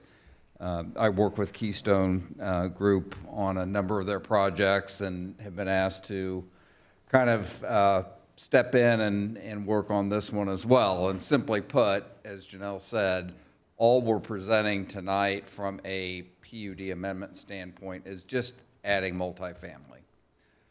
Whereas the Grand Park PUD does not contemplate that at this point. We're not changing really anything else other than, as you know and insist, that all your PUDs do require cross-referencing and tying into concept development plans, imagery, and that's what we've done. But to the point of the mixed use is that this entire frontage on this building, the first floor, which I think is a little more than 27,000 square feet, is programmed to be retail type use. And it connects with the potential for the Java House and other amenities serving Ed Carpenter Racing. It creates that connectivity and kind of that dynamic. If any of you have been to the Graham Rahal facility over in Zionsville, it includes more than just the racing team. It includes the entertainment, it includes the museum, there's events, and it all kind of works together. And that's why we think that the multifamily component with the mixed use really ties in. One thing that you probably already have heard is that this portion of the multifamily actually wraps around that parking garage to give that look and not having an institutional parking garage fronting on Grand Park Boulevard. The rest of this building is programmed to be just multifamily. And that's all we're doing tonight. And as you know, there are still full development plan approval requirements moving forward, and the development agreement would certainly dictate timing, cost allocation, et cetera. There will be a point in time where the other pods or parcels will be brought to you as part of a master rezoning. But this one, given the urgency for developing and getting it kick-started, is brought before you for your consideration tonight. And, you know, we're fortunate to have some conversations with some of you to get feedback, and that's really what we want. We want to hear your comments and your concerns so we can take it up with either this ordinance or as part of the development agreement itself. Brian, did you have anything to add? Brian Fritz with Keystone. Chief Legal Officer for Keystone. Just really two quick items. Just to reiterate what Joe said, the idea of that garage standing alone from an aesthetic viewpoint and from just a design viewpoint, it's really meant to be a wraparound feature there, so you don't see that. And then on the south portion, there would be some kind of skin put on there to the extent that we would do that so that it would have, you know, an aesthetic look. And then just to really quickly address, we talked, Councilman, I think last week, or yeah, it was late last week. You know, really, it takes two to tango, and without really a deal or a development agreement with the city, we can't really move forward because it's city land. We can't like, barge in and impose that. And then what the mayor said is 100% accurate. If Ursal was here, he'd tell you this. We would have started, I think, design-wise going from north to south, but this is a unique opportunity. It's why we like it, because Ed Carpenter brings that kind of cachet that a mixed-use development has for us. And so that's kind of why we've moved to this N8 parcel, and that's kind of the first out of the gate. Obviously, it's going to have a lot of impact, but until we really get the new zoning for the district and get that development plan in place, we don't have anywhere to really move until that goes. And so obviously that's going to be going through that whole process with the city. Council, any other further discussion for Joe or Brian or any of the city staff? No. Since it's the introduction tonight, we'll move this on to the APC hearing for April 6th, 2026. Thank you. Okay. Getting to the third page of the agenda, ordinance 26-115, the Lakes of Fremont PUD. Weston Rogers presenting again. Busy night. Yep. Yeah, thank you, President. Members of the council, for the record, Weston Rogers with the Community Development Department. The item being presented before you this evening is the Lakes at Fremont Planned Unit Development District. The subject real estate is roughly 108 acres in size, as you can see on the screen here. This property is generally located about 1/2 mile north of the intersection at 193rd Street and Fremont Moore Road. This proposed ordinance would permit a residential community to be developed through the establishment of 4 residential districts, each with a different housing product type. The proposed ordinance also includes language to address site amenities, landscaping, and other development standards currently under review. The public hearing is scheduled for April 6th at the Plan Commission meeting. In addition, a workshop meeting is scheduled to be held at the May 18th Plan Commission meeting. The petitioner is here this evening and plans to provide a brief presentation on the matter. Both the petitioner and staff are available for questions, should there be any from the council. Thank you. Thank you, Weston.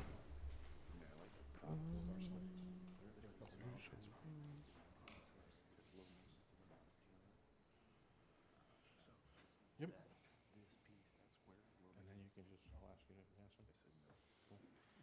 Good evening again. For the record, John Dabashewis with Nelson and Frankenberger. We represent the applicant Grand Communities LLC and Fisher Homes. Curtis Musey and Nate Hollander are here on behalf of the applicant, in addition to members of our development team. The applicant has filed, as indicated by staff, a rezone request in order to develop a master plan for sale single-family residential community to be known as the Lakes at Fremont. The subject real estate, as indicated by staff, is located on the east and west side of Fremont Moore Road, north of 193rd Street. Surrounding developments include to the east Atwater, and to the east and south are also Finley Creek Estates and the Winterberg development on the south side of 193rd Street under development today. If you could advance to the site plan, please. Next slide. There you go. Thank you. Regarding the site plan, access to the community will be from Fremont Moore Road, as well as a future connection to Finley Creek to the south and Ironstone, providing stub streets to each of those adjacent areas. Multi-use paths will be installed along the frontage of Fremont Moore Road, as well as an internal to the site which bisects from east to west. You can see this primary spine street running from east to west, the substreet here, and then the future connection to the west. It's kind of a collector road that would run further to the west and accommodate future development if it were to materialize. The community will also contain approximately 30 acres of open space, including tree preservation areas. Additionally, homes will face Fremont Moore Road. The two areas here in purple, if you will, this is an alley that runs behind Fremont Moore, and this is another alley.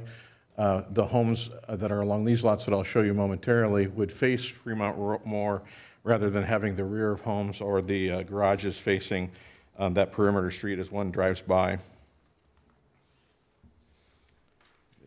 Amenity plan, the next slide. Ample amenities are provided to foster a welcoming and connected community environment.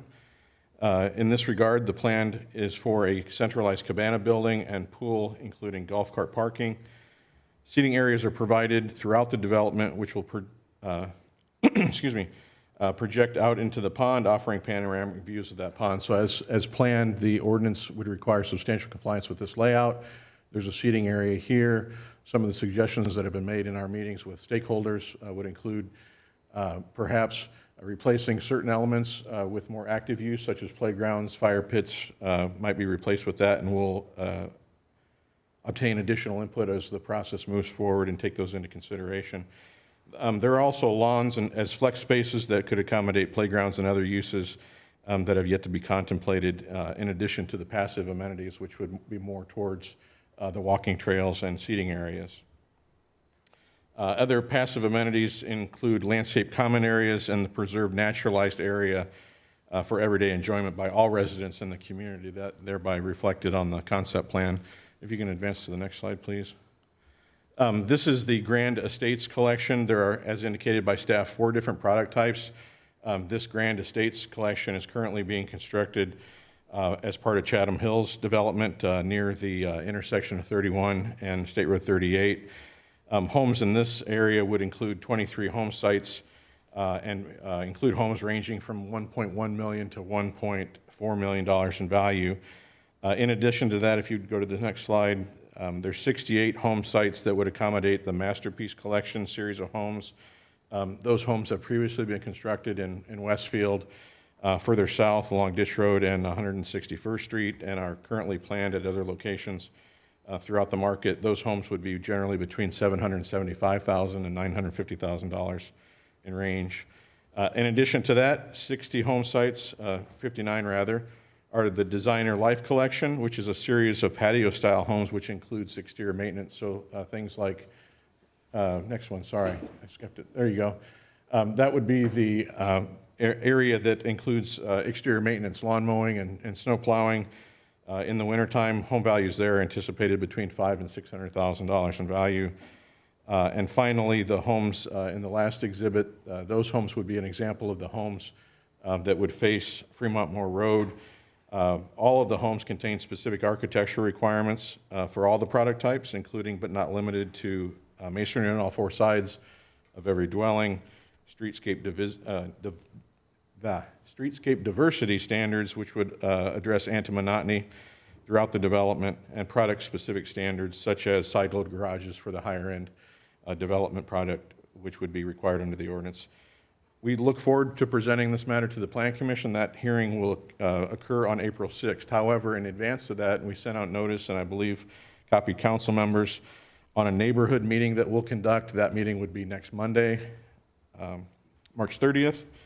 We'll have that, and that would be the information that we are shared from adjacent neighbors would be summarized and provided to the council as well as Plan Commission in advance of their public hearing on April 6th. What happens after April 6th, about a 6 weeks intervening time where we take into consideration all the comments that we've heard from stakeholders, come back to the Plan Commission for workshop, and then subsequently come back to a formal Plan Commission meeting with a recommendation back to the council sometime in the 2 to 3 month time period, so likely June plus or minus when we return back to the council. I want to thank you for your time this evening. With that, I'll conclude.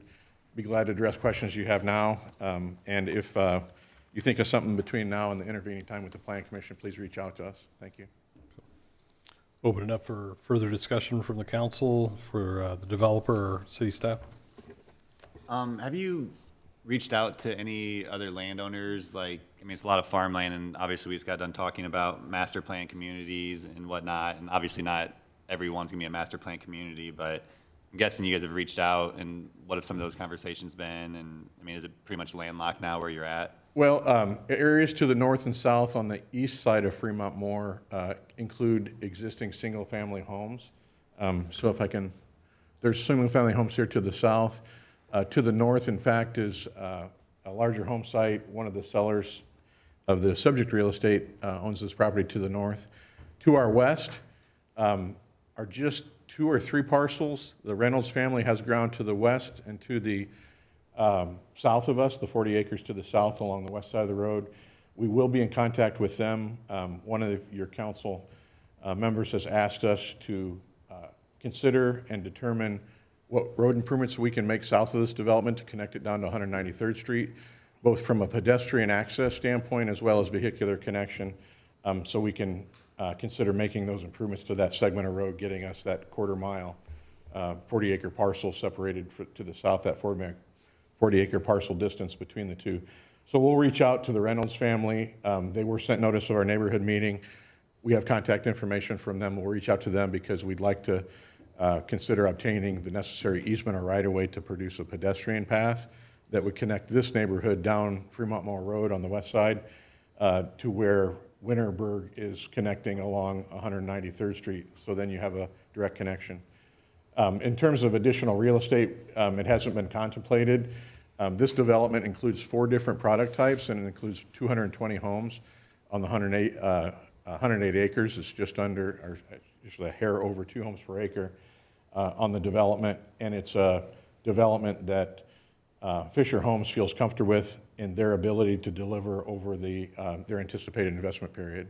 It doesn't mean that we couldn't come back later and add real estate along those areas to the west or south. It's just this individual parcel with the developer in place hasn't contemplated a larger community. Just one of the things we talked about, that bottom section of your 4th product, which would be the low maintenance. I just want to put my comments out there so my counselors can hear what my position was. I just don't think that fits with the rest of the community. It's obviously something totally different than the other 3 products. I'd just like to see one of the other products go there in exchange for that. And nothing against necessarily those low maintenance, but I think that needs to be its own separate neighborhood. And maybe this isn't the right place for it. The Masterpiece Collection would be my preference of what would go there as your other product there. So just wanted to state Thank you. John, this is kind of a unique development. I don't think I've ever seen so many property owners kind of come together and sell the land of this here. How many adjacent property owners are basically selling land and still have residents next to them? I believe that it's either 5 or 6, and I apologize because I don't have that committed to memory. Yeah. Oh, I'm sorry, there's 4. There's 4, okay. Yeah. I don't know if it'll buy any homes in Hawaii, but there's 2 on the east. There's 2 on the east side and 2 on the west side. A couple of the different owners are here this evening. The Payton family owns a portion of the real estate, and I apologize, I forgot the name of one of the other owners on the west side, or excuse me, the east side rather. Yep. Diane, did you get a commitment for the house in Hawaii? I was pretty firm when Finley Creek came to us that I wanted to be really cautious about the sprawl. And just because something touches something, for me, it doesn't just green light a neighborhood. This could be a little bit hypocritical because of, Ironstone and stuff like that. But Fremont Moore, 206th Street, getting through there, you've got some estate lots and stuff like that. And off the cuff, I'm not a fan of anything going west of Fremont Moore right now. That's my stance on it. It's kind of been my stance the entire year or last year. So we'll see what else you guys bring, but that's my stance right now. Know that going forward. Thank you.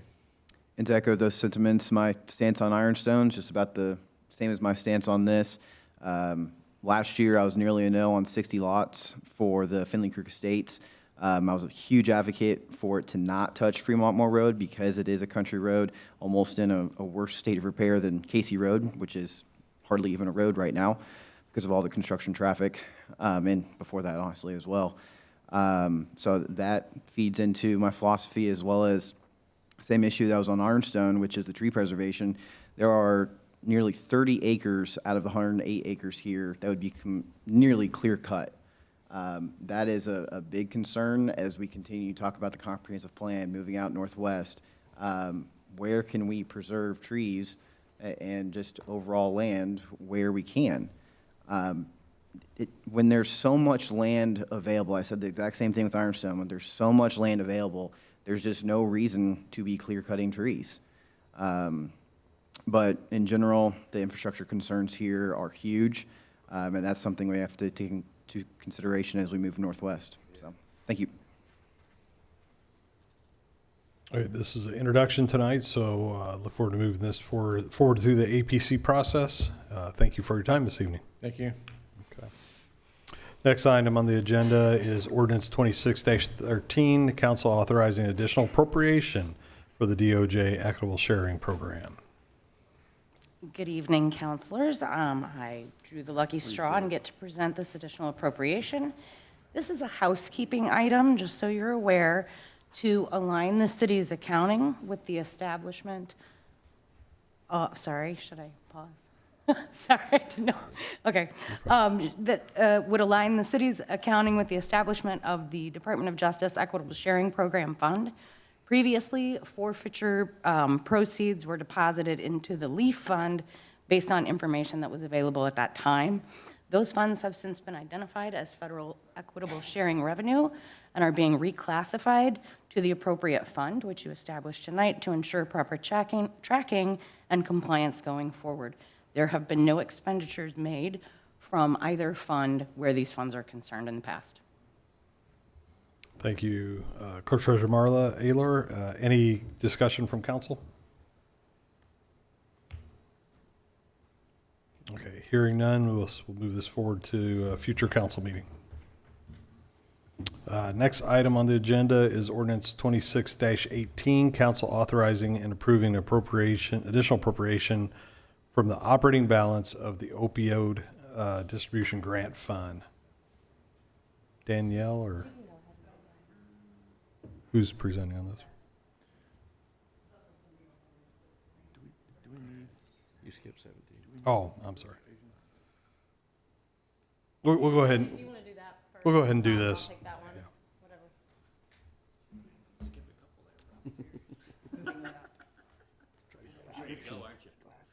Wasn't ready for that. Give me 1 second. Good evening. For the record, Danielle Carey-Tolan, Executive Chief of Staff for the City of Westfield. Tonight, we're introducing for council consideration $250,000 additional appropriation from the city's opioid settlement fund that supports Westfield Washington schools. This would be our first use of these funds, so just to get you guys fully accountable for these funds, that this is fully in compliant with the federal funds usage for either early intervention, prevention, screening, connection to care, and cross-system coordination between schools, family, and providers. The schools currently use Prime Life programming, and they've been using it for several years. This is just continuation because we're able to use these funds for them, so this is just the first risk factor of these funds to be used. I'm happy to answer any additional questions on these funds, but it's just for us to help the school systems. Any questions for council? Well, this does have a public hearing, so we could open the public hearing and then have conversation as well, so. Open it up. Okay. Let's open the public hearing at 9:24. Where's it public?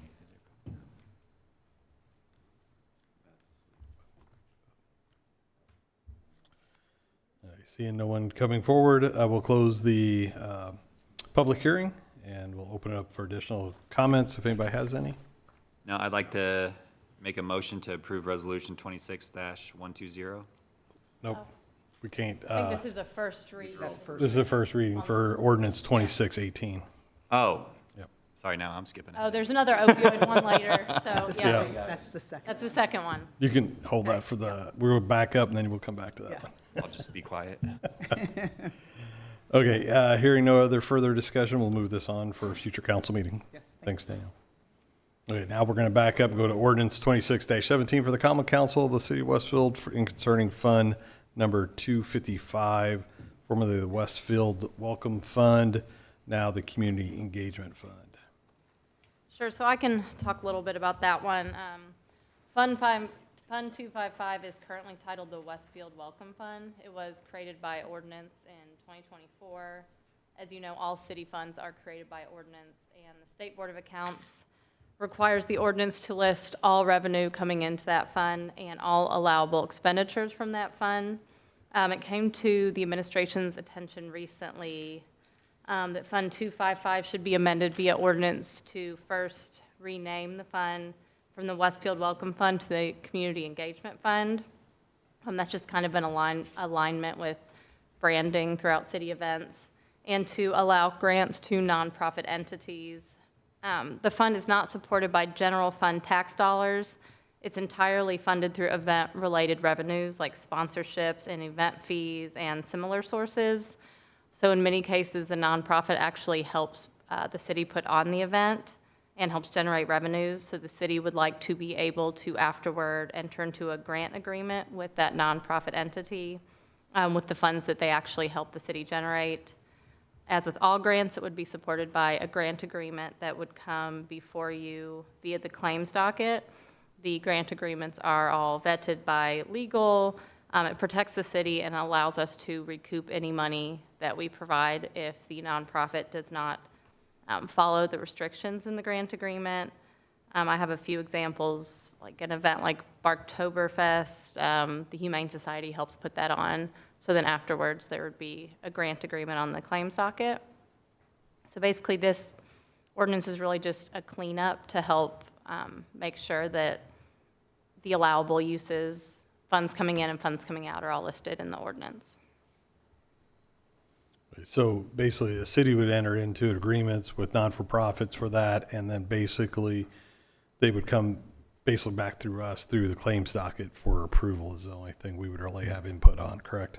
Yes, so we would just ask that the ordinance be passed at the next meeting so that funds can be used in that way out of this specific fund for events. And then any grant agreement would be approved by you when you approve a claim docket with that grant agreement on it. Any questions by any of the councils or comments? Hearing none, we'll move this on to a future council meeting. And last item on the agenda is Resolution 2610, Council authorized participation in the remnant defendant settlement opioid distribution disbursement. I can talk about this one too. It's pulled up, yes.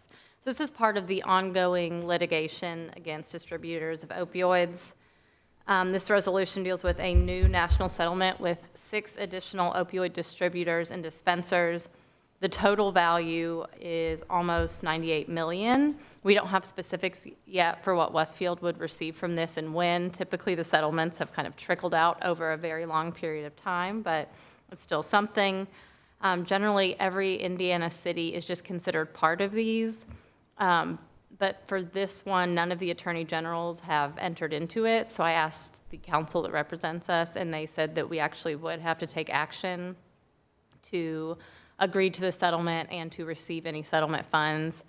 That would go to the mayor. So we are asking the council and the Board of Public Works and Safety to pass a resolution authorizing us to enter into a settlement and allowing the mayor to sign the documents he has to sign to receive any of the settlement funds. Okay. So pending any discussion amongst council members, this resolution tonight is eligible for adoption, correct? Any comments? Do I hear a motion? Make a motion to approve Resolution 26-120. It's going to be hard to support free money. Do I hear a second? Second. Second. Motion made by Council McCarthy, second by Councilor Huff. Clerk Treasurer, please take a vote.